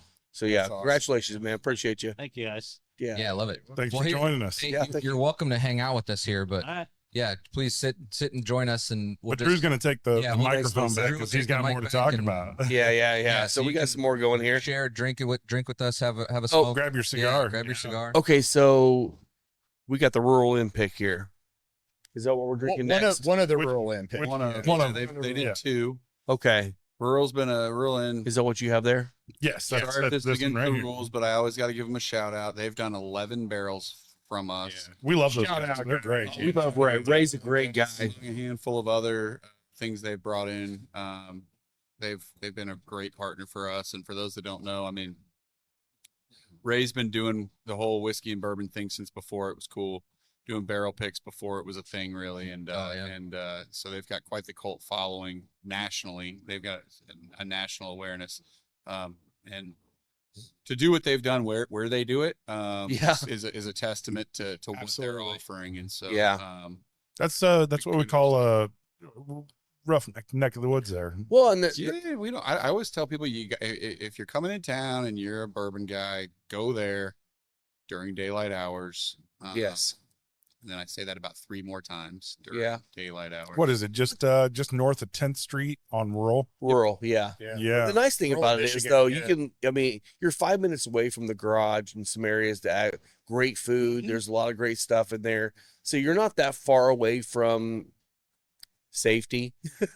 No, but, there's you know, even some great restaurants right in that There's a neighborhood. lot of There good stuff is, there. yeah. Yes. Mexican restaurant just down on New York right there that we go to a lot when I'm down in that neck of the woods, and yeah. And to be honest, like the locals that, frequent that area, that it's a lower income area, but everyone kind of understands. They you don't do. you don't screw with customers going in there. Yep. They're fairly nicely respectful and Yes. they don't really bother you. You don't You're not getting the issues by No. going in there. You're getting the issues are all outside somewhere else that might happen during, but but you're not, it's not a problem. we've tasted other things from Rural Inn on the podcast, and I'll say it 100 times. Like those guys there on their barrel picks, I don't question it.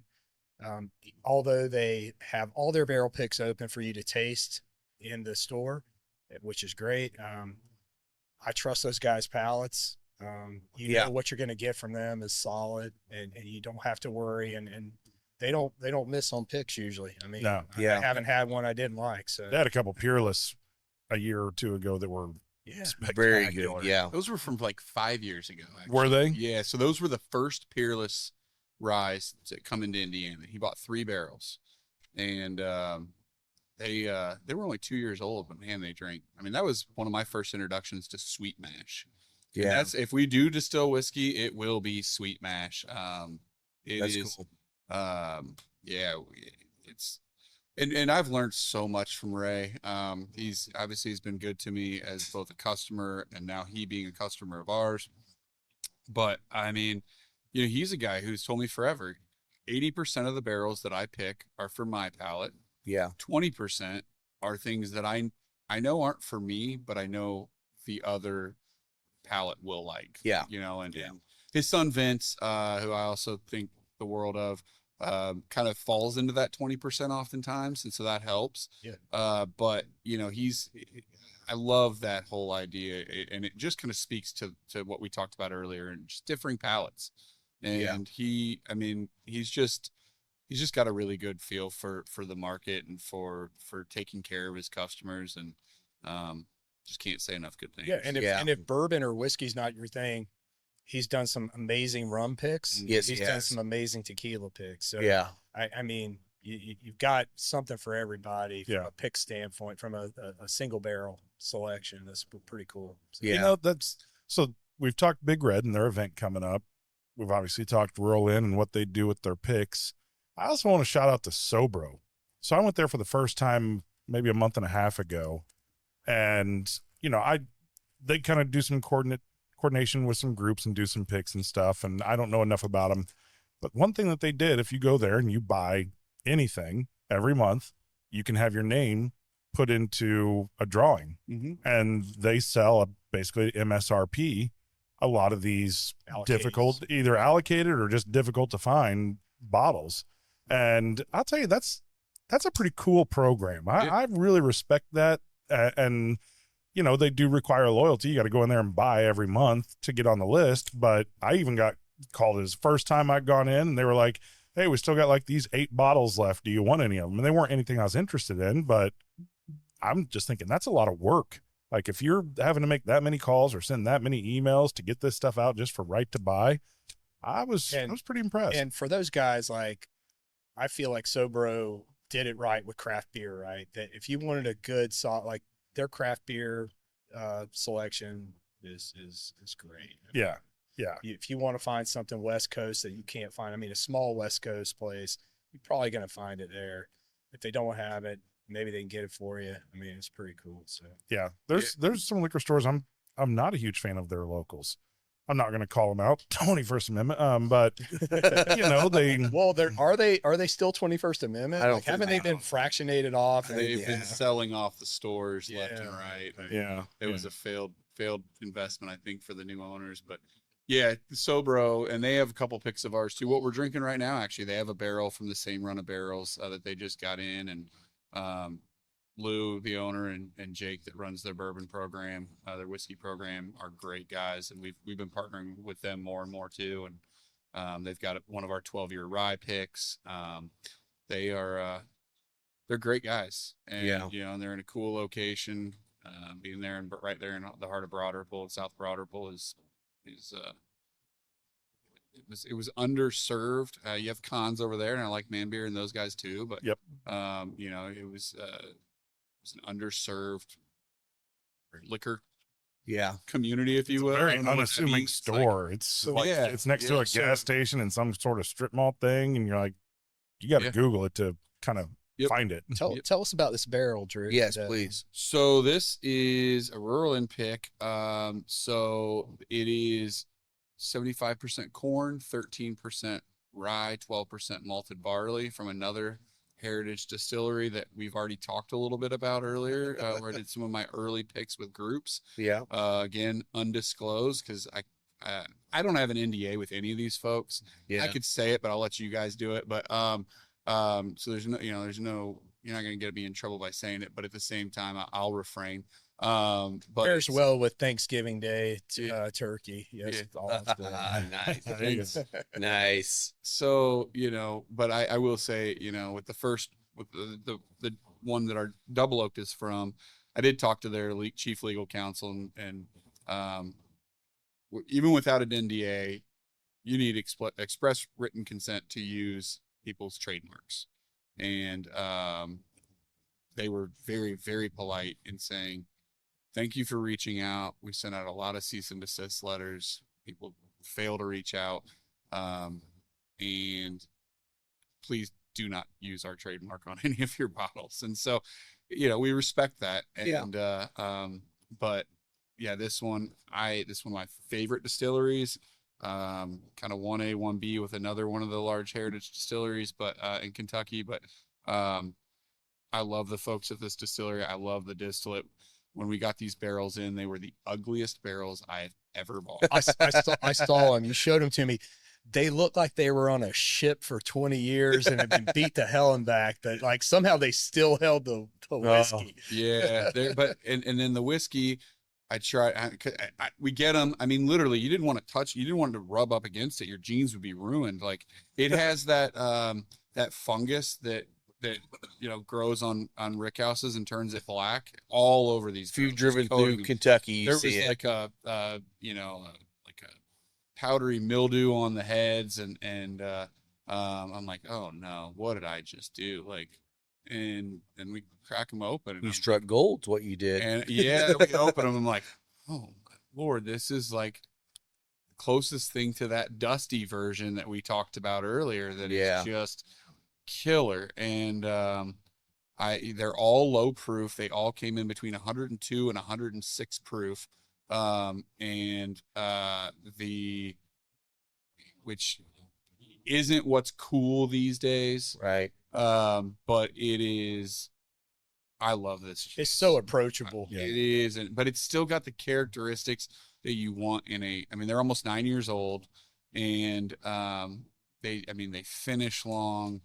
It's just good whiskey. It's It's not. got a beautiful. Well, I nose. think Not we've gonna learned track the proof hounds, but it is just good whiskey. we've learned our lesson that you got to go based on the flavor. You can't make wide assumptions. Like we've always said, oh, not fans of wheaters, and then we go out and we have Some great Ben ones. Holiday We soft red wheat, and we get the Larceny barrel proofs, and it's like the new these are- grainy glass weeders. yeah, I right? mean, yeah, it's like you go, okay, well there is wheaters that we like. We just don't like Bernheim.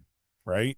like it's Or, just or regular Weller Special Reserve, which again, if you love that, great. good for It's you. not my But palate. It's not my I palate. left And- in 10 yeah. years ago. Fred Minnick just made it great. I gotta say, so talking about Bernheim, he just did a review on the most recent Bernheim barrel proof that they have, and he said it's like if you picked up a caramel chew that someone had dropped out of their mouth and it hit the dirt and they put it back in the wrapper and you chewed it up. That's the one. Wow. That's better. Okay. What a take. Yeah. Yeah. There you go. All right, And, let's. From concept to creation, Bother Visuals specializes in bringing your ideas to life. They'll turn ordinary moments into extraordinary stories. Bother Visuals is your one-stop shop for all things visual. Be sure to like and follow on all social media at Bother Visuals. This particular pour, man, the fruit notes on the nose, I just love them. I love them. It just is a very, very nice, and I can't tell you exactly which fruits it'd be. It's not like getting like a fruit cocktail. Are you It's don't- not that Are you sweet. not getting any like almost maple?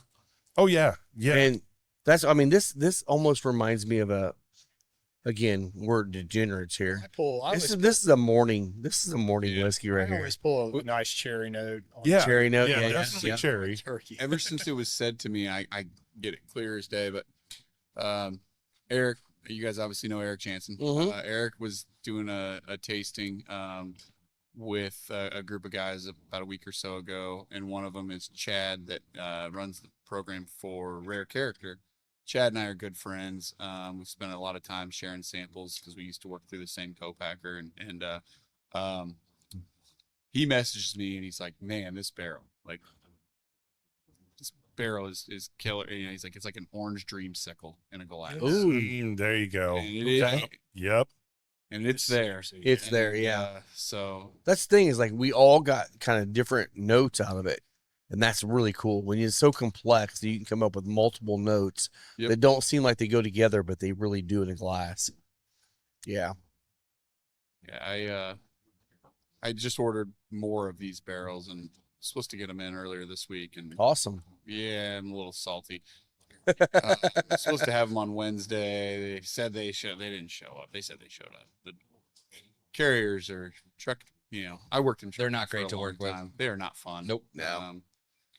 How important is it to develop these relationships? And maybe you can, I don't know how much you want to talk about it or not. And if you don't, that's fine. But with your, I mean, do you use one broker? Do you use multiple brokers? How do you, and then your relationship with those? I mean, obviously you've got to build this relationship where you get access to these great barrels. Yeah.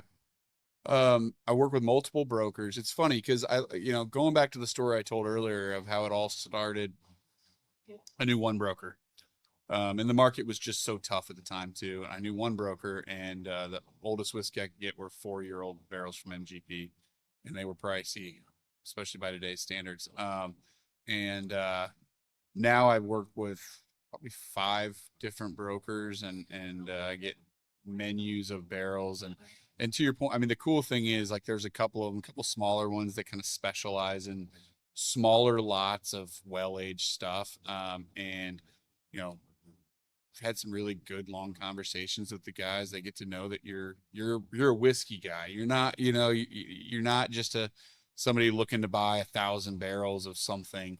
And so they'll call me with some really cool stuff, and knowing that I'm on that short list of some really pretty awesome stuff. We'll taste one of them, from one in particular, were these 12-year-old rye barrels, and it's just cool. And then they're willing to hold things for you. I mean, we're small, so Yeah. cash flow's a thing. It's an issue, and it's like you buy a run of 12-year-old rye barrels, and you're kind of at your limit for a little while, but then they'll call you and they're like, "Oh, well, this is available."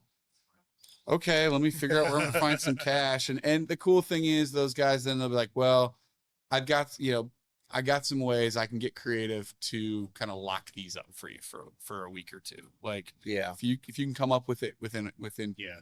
3 weeks, you're good." And that buys us some time before we lose out on things. Yeah. So Yeah. it's just all networking and relationship building, making friends. People And buy that's from people. Yes, people they buy do. from people. Yeah. Um, Well, and you're opening up a new location here soon. Is that where you're going to be storing all your barrels as well? Yeah, for now. So- I mean, until we outgrow it, Okay. I foresee us having to take on an additional warehouse space probably in the next year, which is fine. But just for storage and maybe some overflow for some other projects that we're doing. But yeah, the goal is to get as much of everything into the same place as possible. Yeah. That's been challenging because we've worked with co-packers. I still have some barrels down at one in Bloomington. They're awesome, but you know it's cheaper for us to do it ourselves, and so you know we're excited to have more space. We're going from about 600 square feet. Well, we have almost 1,600 square feet right now, but one is not permitted, so it's just dry storage. It's where we can put pallets of bottles and Yeah. empty barrels and empty tanks and stuff like that, but that's limiting. And so we're moving into about 3,000 square feet. Oh, good. So, You'll be able to get a lot more that'll barrels be- to age. yeah, and we've got about 160 now. Okay. So That's and packed in pretty tight. it's yeah, and we're hitting a point too where I've got stuff that's like, for core products and things like that I can buy a little more of when I get the right deal. But honestly, my big thing in being an independent bottler is like, I only really want to buy 12 to 20 of anything and then move to the next thing, so it's a little more difficult that way. You're not loading up and you're not like, all right, I'm set for the next 3 years. It's constantly staying vigilant and looking for the next great thing. Because people want variety. Yeah. I want variety. Well, and I think you're hitting the right market now because again, you get the Jim Beam white label and all the different things like that all the time, but they're stuck on creating that exact same profile. Yeah. You don't have to. I don't. You want release new to. bottles, and you don't want to because you release those different bottles and everything's different, and people are excited to get them. The whole point is, don't buy my bottle and put it on the shelf and have it as a museum piece. Buy my bottle and drink it and get the next thing. Well, And that's the whole goal. what's the point of buying batch 2 if it's the exact same as batch 1? Exactly. I want yeah. somebody to buy batch 1, and then when batch 2 comes out, be like, okay, I need that as well. It's going to Yeah. be different. Yeah. And so, yeah, I mean, you made your point was 100% spot on. The old guard, I mean, it was all about recreating the exact same thing, and they pay master tasters or tasting panels a lot of money to blend that, to create that exact same profile over Yeah. and over. We're literally going the opposite direction, and we're not alone in that. But it's about creating something you want people to want what's next. Yeah. Yep. And there's something to be said about that consistency too, because again, when you're making cocktails, you want consistency. Right. If you're changing it up every time, it changes the cocktail every time. So like we use JTS Brown a lot for our cocktails. It's a great Heaven Hill bottle and bond product, 4 years old, and it's great. I want that to be consistent because I want that cocktail to taste the same every time, year after year. That's not what you're doing. Correct. So that's great. That's great. All right, we're getting Yeah, another let's- bottle here. Yeah, Let's yeah, get we do into the need next another one over bottle. here. So while So we're you say Rise next? yeah, what's Well, we got next the one? toasted still, Mm. and that toasted barrel, that was the first toasted barrel we ever released as a single barrel, and it is something. So closer. There you go. Grab it, Will. So that's another example. Rural Inn tasted that barrel. It wasn't a Rural Inn barrel, but they bought half of it. Okay. They were like, "Yeah, how many of those can we get?" Just a skosh. Yeah. So I think they bought like. So is this from 15 one of the two cases. distilleries we've talked about? Correct. Okay. Yeah, that first. The first one. Okay. Gotcha. I'm now slowing down on my pours here. Yeah. my pours I keep went a getting little less and heavy less. there for a while. I got to work in there a We're little trying while. to be more responsible. So while I'm supposed to go to this caramel. hell yeah, we're going to the Chris Kindle Chris market Kindle after this market. today. So Help me out there. we're going to get some German food and freeze our asses off outside. So Yes. I'm looking forward to it. Huh? But Toss this. while we're pouring this, before we keep talking about this, I wanted to talk about the Stoli group and the Kentucky Yeah. Owl thing. Yeah, we got to talk about that. Wow, So, what the hell? Yeah, I Curious mean, where that's going. I saw that, the last couple episodes we've been talking about postponing these Kentucky Owl tastings for unknown reasons. We know the reason Now now. we kind of know the reason. Chapter 11. Chapter 11. So I got Yeah. that notification yesterday that Stoli Group was filing for that's- Chapter 11. So Yeah. That's a complete closeout, isn't it?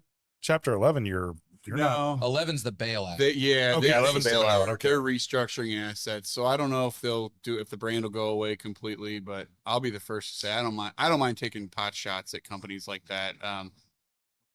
Dixon Dedman and the Carters made something really special. That was one of the first like really special bourbons that I got to try. Was Kentucky Owl Batch 1. A friend of mine owns a bourbon bar just outside of Louisville, and pulled. He's like, "Here, I want you to try this." And I remember just like, "Oh, whoa." And then he told me the price of it. I was like, Oh, yeah. Whoa. but, Yeah. but I get it. And they had created something really, really special. And Stoli has completely bastardized it, in my opinion. And I mean, with all the different releases, they were still $100 bottles, but yeah. they just didn't do it for me. And I don't think I think the writing's on the wall. It didn't do it for a lot of people. And Yeah. you can only ride that hype train till you burn somebody. Sure. And I think a lot of people just got burned out on those High dollar releases bottles. and- Yeah, I think Yeah. you know they had purchased this large lot of land in Bardstown to build this experience place. Oh, kinda yeah. like what Hard Truth has, and they were going to build these pyramids like their visitor center and their distillery, and they were just going to build it up and make it this big destination place. So I'm curious to see if this restructuring and reorg is like nixing that plan, or if they're going to move forward with alternative ownership, or if they're going to sell off their assets. The article that I went through, which I'll post in this link here, they owe a lot of people a lot of money, including Bardstown. It was bad. Yeah. It was bad. Yeah, it was a lot. Like, I mean, granted, now when you read it, they owe Bardstown like 50 grand, which in the grand scheme of things doesn't seem like a lot. But then you look at some of the others where they owe hundreds of millions of dollars to these other Wow. like Stoli themselves. Like they've Yeah. kind of shit the bed on this one. So Well, I'm that's where curious. I feel like, and again, I'm a huge Heaven Hill fan. I love Heaven Hill. I like the fact that they've kept that kind of a family industry, with what they're doing. Now, granted, I don't feel bad. I don't blame some of these big distilleries that have sold out to big conglomerates, because someone comes to you, Drew, and says, "Hey, here's $1 billion." You're going to go, "Thank you very much." Yeah, generational wealth. And that's one of those things. Like, I don't blame them for doing it, but I do like to see it stay, because the big conglomerates are not there for the passion; they're there for the money, right. and it makes a difference. It makes a big difference. It drives decision making. That's one of the things I love about Wild Turkey is they sold out to Campari over a decade ago, but Jimmy, But they still have total Jimmy- control, don't they? Maybe I'm wrong. some control. Okay. So, the first thing these distilleries do is say, okay, your barrel entry proof is going to the max of 125. Right. Because then when you proof it down, You get more bottles. why would we not want to sell water? I love selling water. Yeah.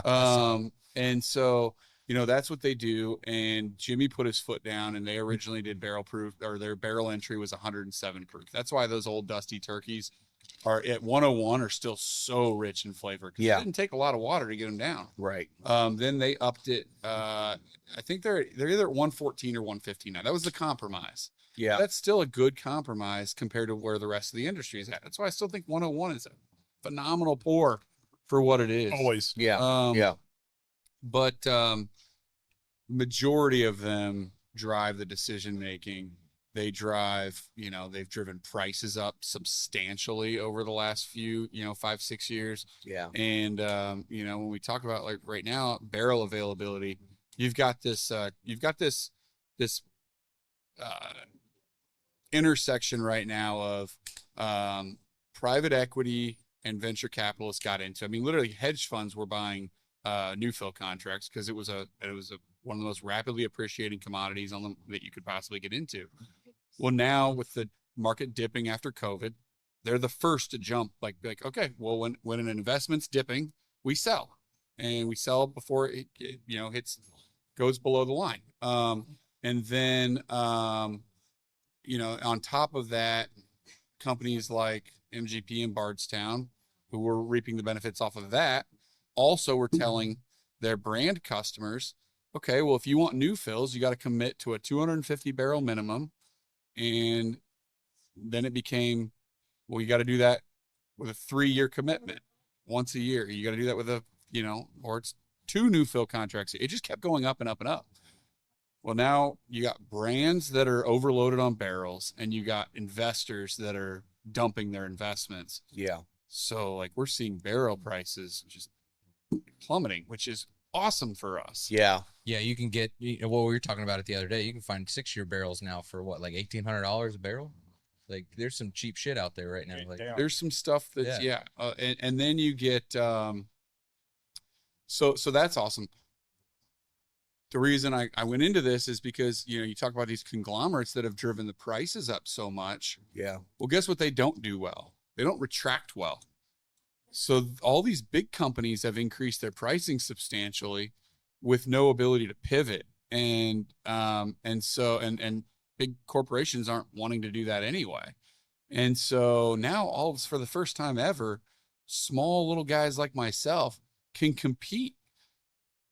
Like we can scale and compete with the big guys on pricing, versus specs of products. Right. We couldn't do that. I mean, there was always an understood premium on a small local brand. Well, now all of a sudden our products are right in line with theirs. Yeah. And so, a big brand just released a toasted product. It's a year older than ours and it's $15 more than ours.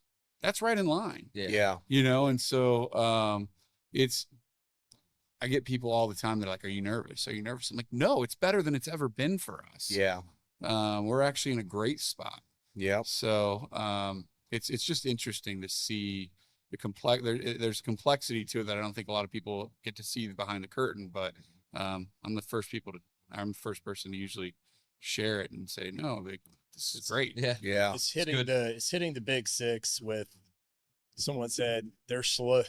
You could slowly die a death from 1,000 paper cuts, right? Yeah. Yeah. Like, Yeah. little tiny things, but it's true. Well, I feel like, even just talking within our, our small circle of friends, there's a lot of people that are out there, and, during the boom, everyone was hunting bottles, and a lot of people were collecting. I mean, they were creating an amazing collection, and nothing wrong with that. That's great.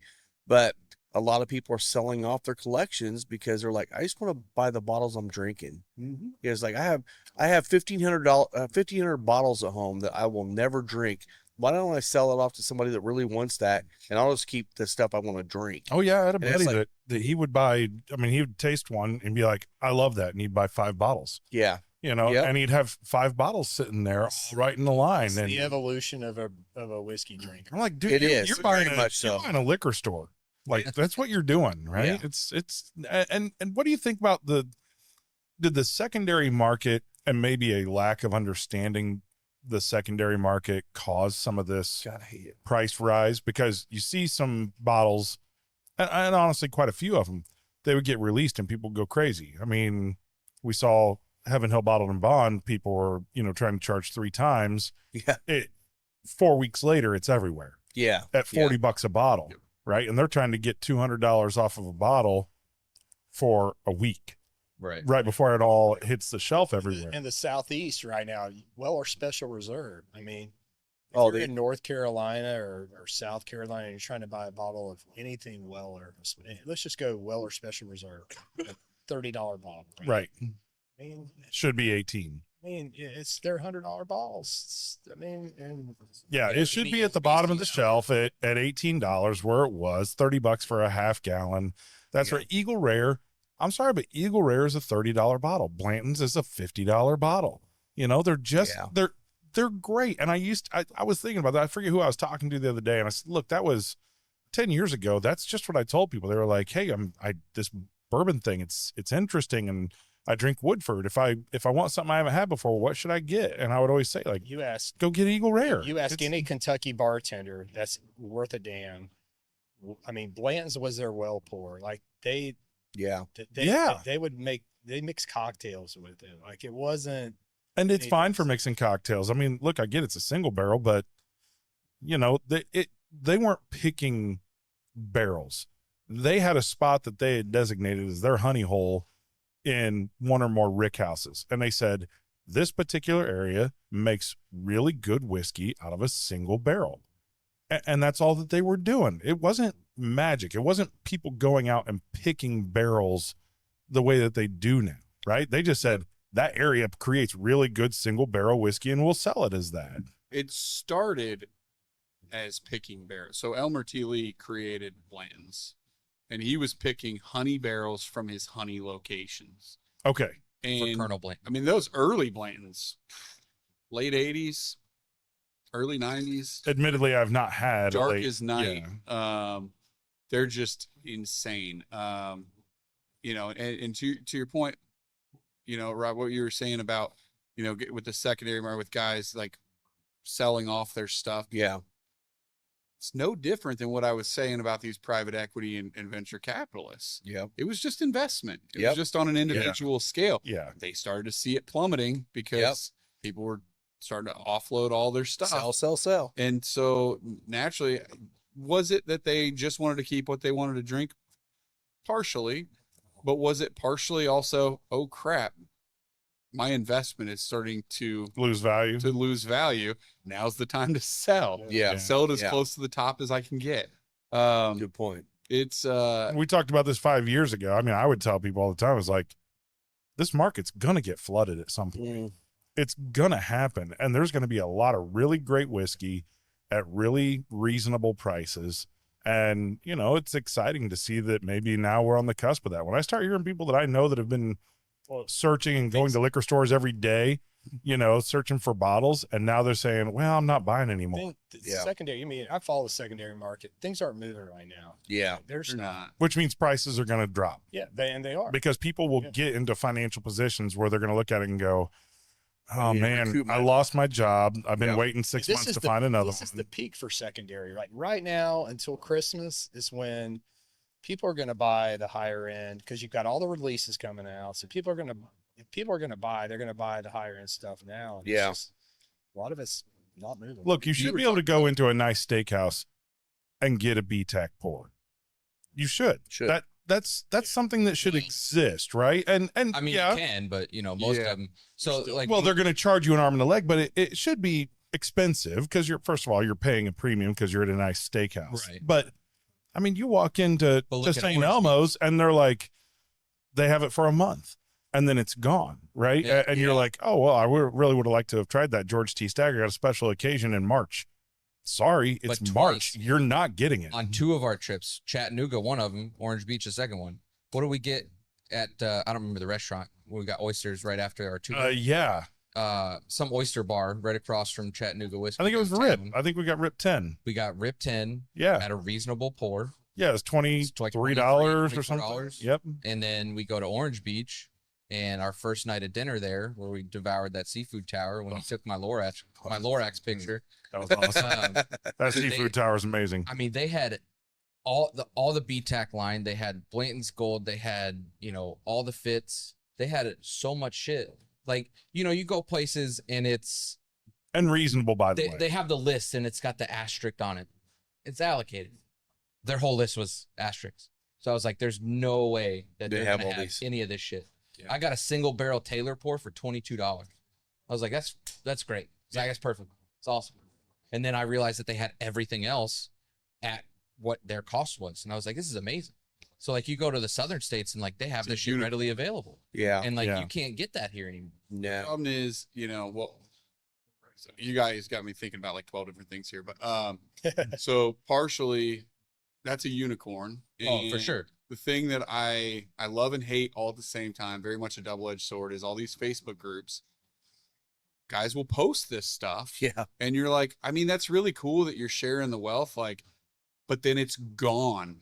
You just shared it with 1,000 bourbon lovers, Yeah. and it's gone by the next I'm not day. posting Yeah. shit. No, it's gone And within then- 10 minutes Yeah, because somebody yeah. happened to be in the store. Well, and that's saw that. only- Whether it's a store or a bar, I mean, people just flood. Next thing you know, Yeah. it's like, oh, I'll go to that bar and get it. And you see like 17 guys, you know, because everyone saw it. Everyone's like, but then, and then the other side of it is, you know, you mentioned a store that you don't care for.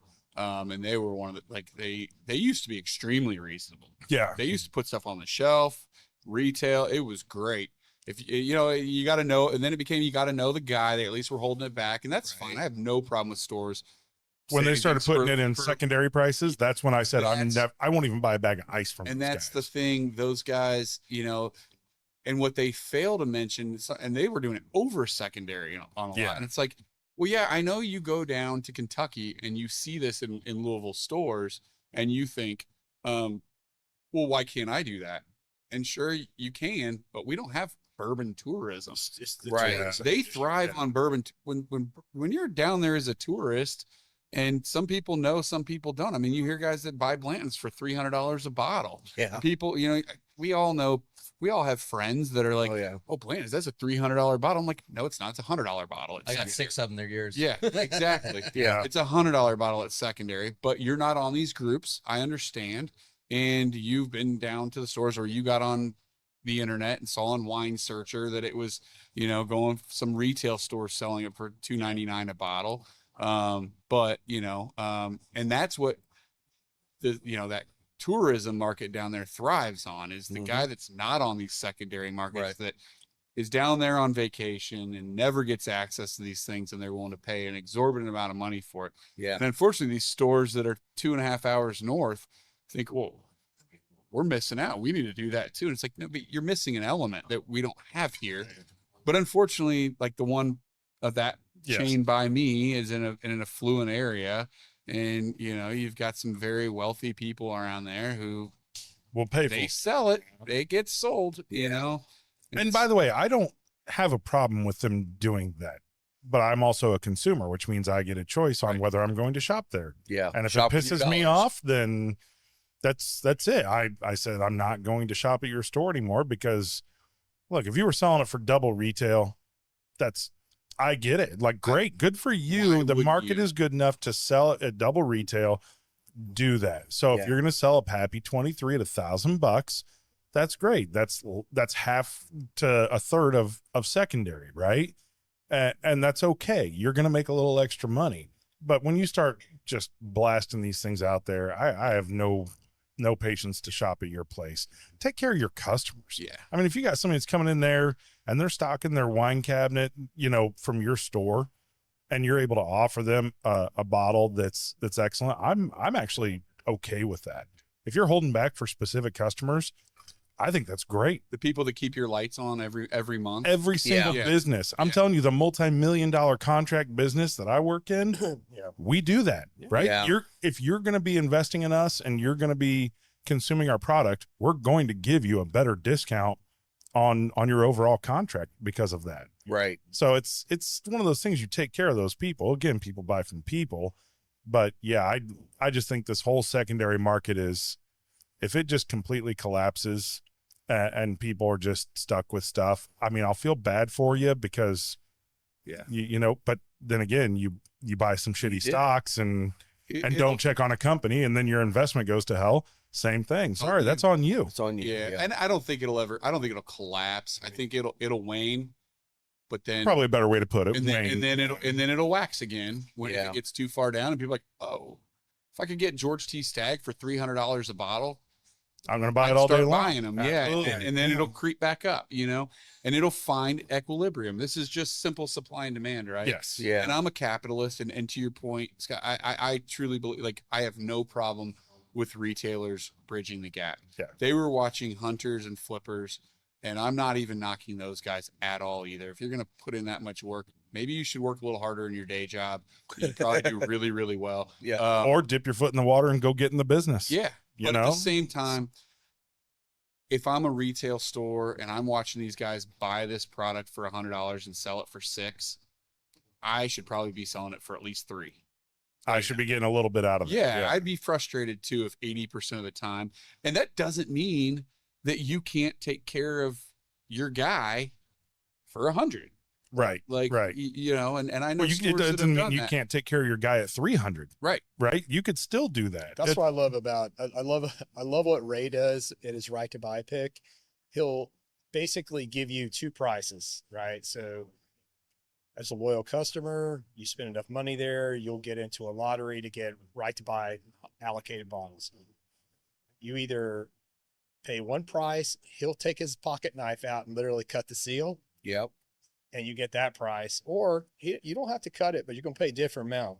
Yeah. Pay a little bit higher if you don't cut that seal, because he's like, hey, if you're gonna turn around and flip this thing, I'm gonna get mine out of it. Yeah. He totally should. Hey, that's I don't that's one blame thing him at all. I love that about him. And I think love it's that great. that where I hear that story quite often, and I've done it myself, where if somebody is kind enough to offer you because you've been a loyal customer, I'm like, let's crack this bitch open. Right. Like let's Yeah. have a little sample of. Have you Yeah. tasted it? No, I have. Okay, well, do you want to? Because we could do it right here, right now.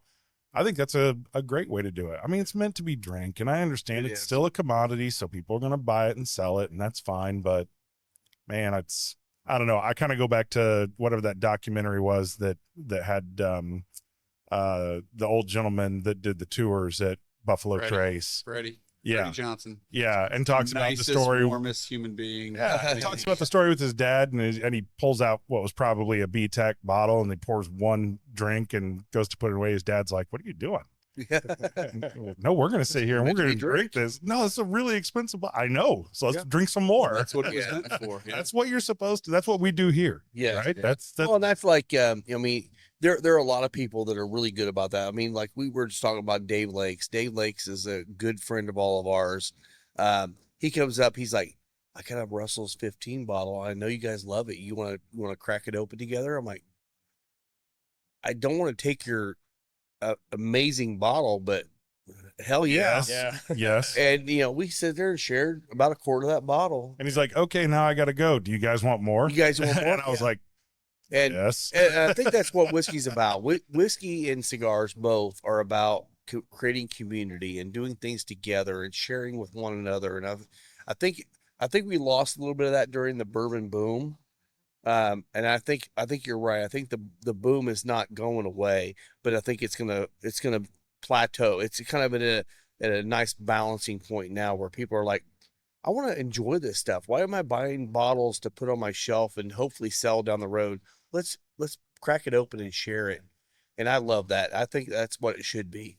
And speaking of that, I just gotta say, like, this toasted, dude, It's a you good pour. nailed- Really, you really nailed the good. finish It's on such a good this. pour. Like I don't know how many times you probably tasted this, but you nailed it, bro. That's- I love the spiciness. Wait, in this. It's- are you saying Drew drinks his own juice? I mean, he may come on, man. taste it occasionally. All right. Well, we got time for probably one more. Yeah, let's do one more. let's get What's one the more next in one we it, should so do? Let's do that 12-year rye batch. Let's do it. It's the Okay. latest thing I blended together. It's a 3.5 barrel blend of 12-year-old 95.5 rye from MGP. Okay. It's 122 proof. You guys see the bottle. It is dark as night. Dark. Yeah. And this was another one. I bought these barrels and spent more per barrel than I ever have. Really pushed the cash flow situation on these. And I don't think I'll ever forget the night before. I was actually having trouble sleeping before they came in. I was like, Thanks, sir. what if these aren't good? Like, Yeah. what if or what if one's empty? What if? And then I cracked one open. I was like, oh, maybe it was just that one. And then I one after the next. I'm like, these are all, and I started proofing them, and they all were high proof, and they all just were just delicious. And I'm like, took a load off, took a lot of weight off my shoulders, but yeah, I mean, that's, again, being a small guy, that's what these are the things that weigh. Yeah, these are special barrels, and I'll say, like, back in May, we had our annual Club Marzipan first annual anniversary party, and we did it down in Nashville Barrel Company. And Nashville brought out 3 barrels of their oldest rye they had, and they were all 12 years MGP. So I'm like, that was the best of the best barrels that they brought out for our club to pick. Well, at least that's what they said, right? But it just struck a chord with me when you're like, I got 12-year MGP barrel, and I'm like, they're just not around anymore. You don't see them that often. So, There's a reason why MGP produces so many barrels for other companies.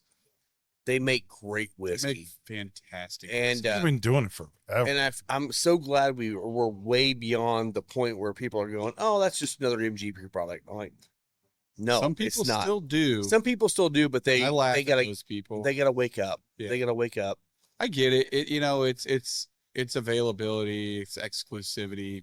MGP is not traditionally very exclusive because it's so plentiful, it's so available in so many different iterations. But it's getting harder. But it is, you know, you don't find a lot of this. No.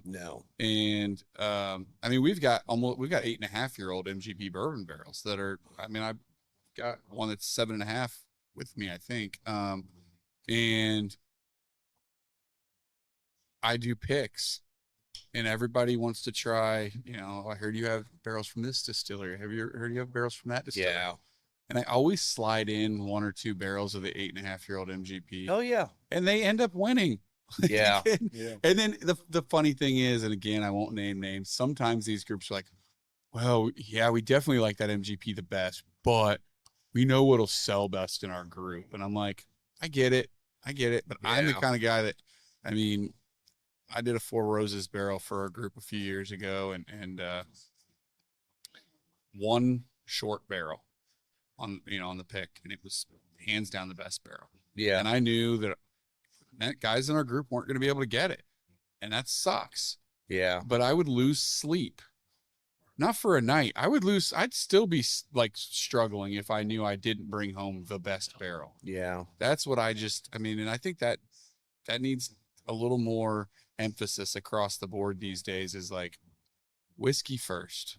Let great whiskey be its own story. Yeah. And to that point you were talking about, just tasting them, just try different things.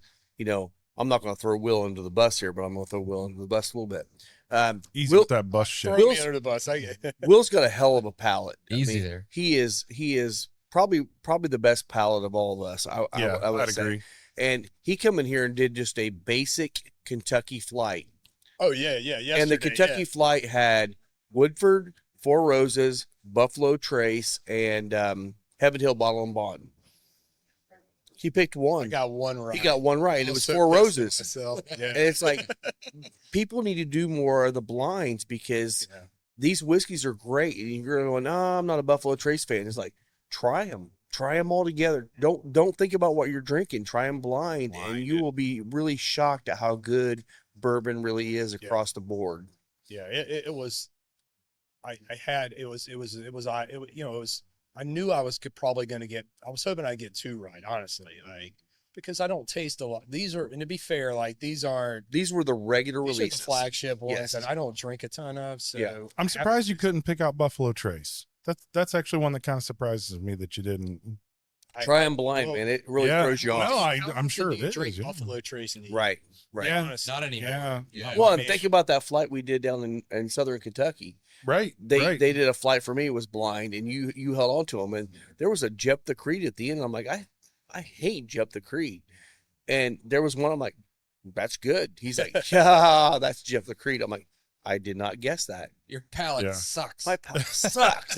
This rye is just It's awesome. phenomenal. so It's absolutely. complex. So good. Pulling some lemon peel. I'm pulling a little bit of mint. Man, you said Yeah. that like right as I was nosing, and I was immediately thinking the exact same Yeah, thing. It's just Like, oh, there's a very lemon subtle note. mint Yeah. on it.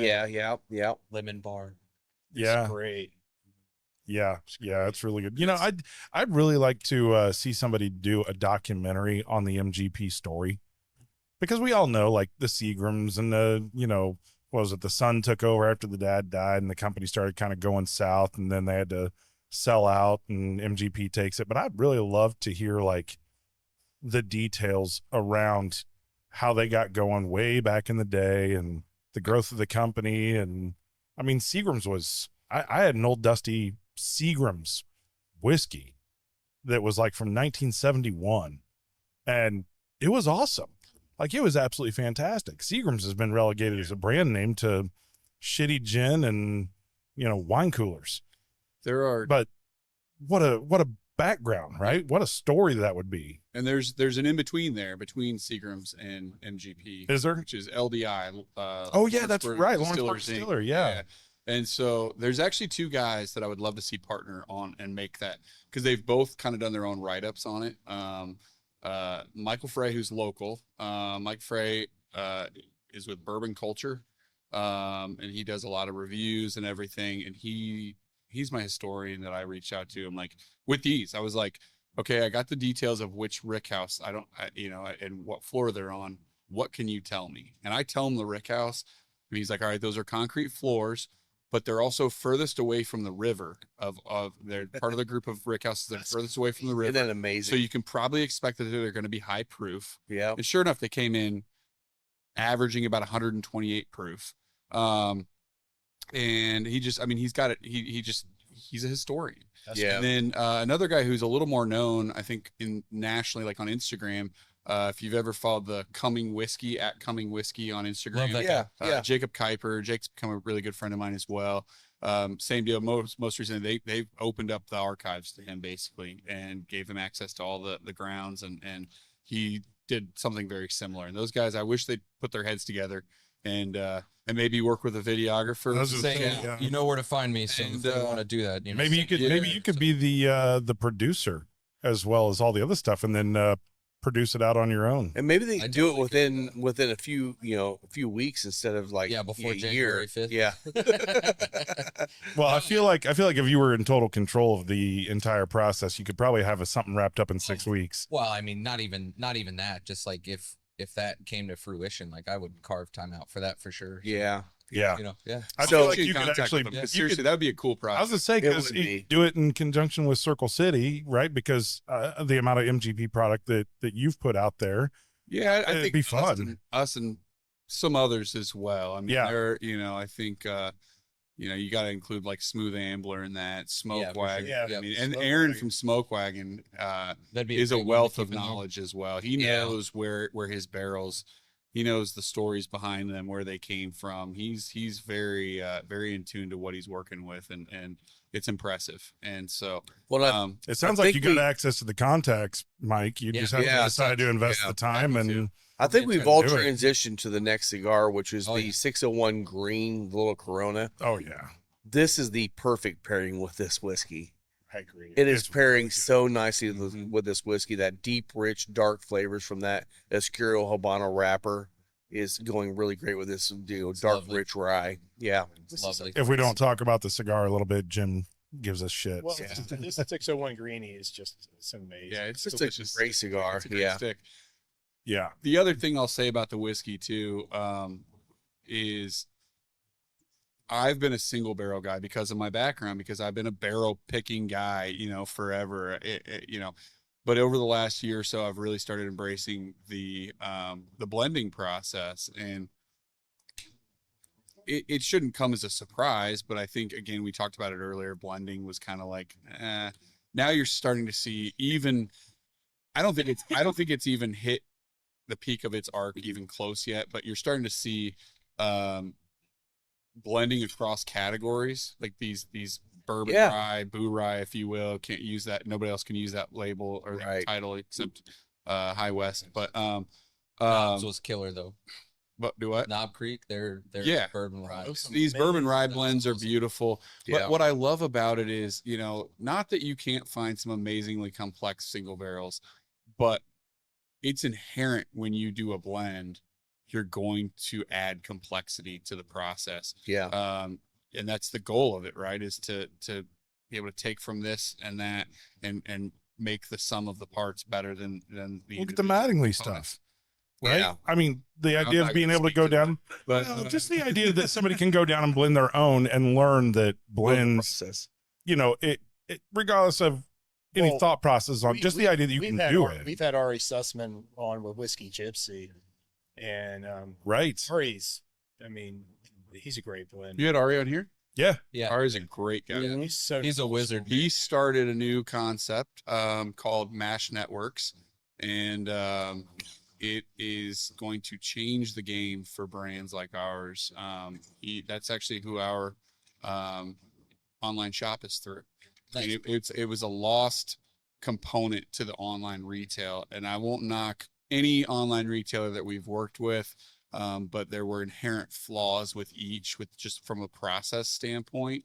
And what Ari is doing is eliminating those issues, and basically bringing, and he, I mean, he says it himself very humbly, that he just happened to end up in the right room at a party with a bunch of e-commerce executives who were just blown away by how behind the times e-commerce is in our industry. Absolutely. And what he's creating, and what I love and what I think is important to our brand.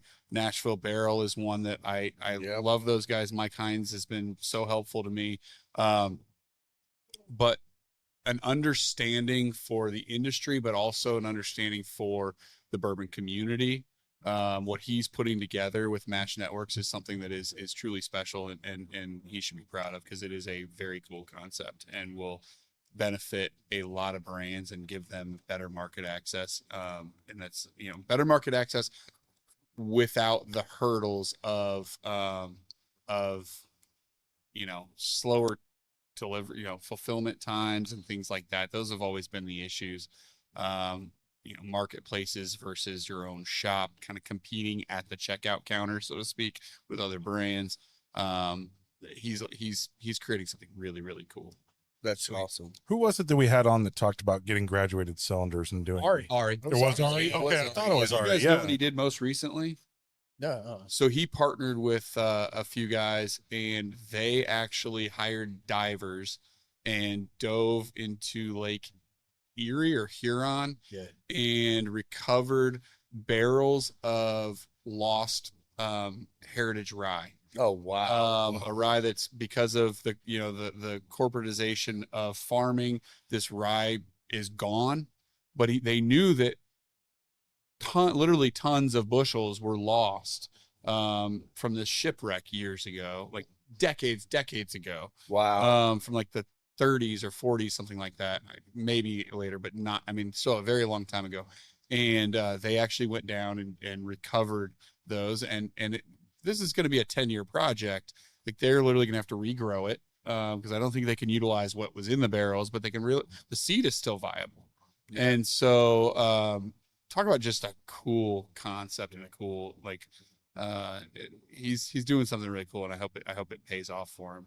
All right, so I know we are way over time usually. Oh yeah, we're good. But this has been awesome, Drew. Thank you so much for joining us today. I think for having me. I feel like we could have you on for a whole nother show at some point. Yeah. And at the beginning, I'm like, are we like inside Indiana business? Because we're hitting business talk, which was great. We're talking about whiskeys. This was awesome. Thank you very much. Yeah, appreciate it, buddy. Thank you guys for having me. man. There's nothing I like more than drinking whiskey, smoking cigars, and talking about each of them. So. Well, if you haven't had the Circle City, make sure that you try it. Get out. It's in plenty of stores. You can find it everywhere. You can find it at the Final Third Cigar and Whiskey Lounge, of course. And Drew, tell us, where can they find you on social media? So for Instagram, it's at Circle City Whiskey Co. Facebook, it is Circle City Whiskey Company is our page. And we do have a TikTok, but I don't manage it. Victor does, and we do some fun things on there, but I can't really speak to it as much because I'm too old for TikTok. Amen, brother. Yeah, you can find me at Scotty D Smokes. You can find me at Cocky Wolverine on Instagram. Heck yeah, you can find me at both the visuals, Spencer Lee's, and don't forget to follow the Final Third podcast, Rob. Yeah, everywhere on just Final Third Cigar. So thank you everybody for coming for listening on. Congratulations to Drew, Josh Prine. Josh, thank you. Congrats, bro. Yep. Drew, thank you so much for coming out Thank here, you man. guys. Till next time. Yeah. Cheers. Cheers, everybody. Cheers, everybody. Yep.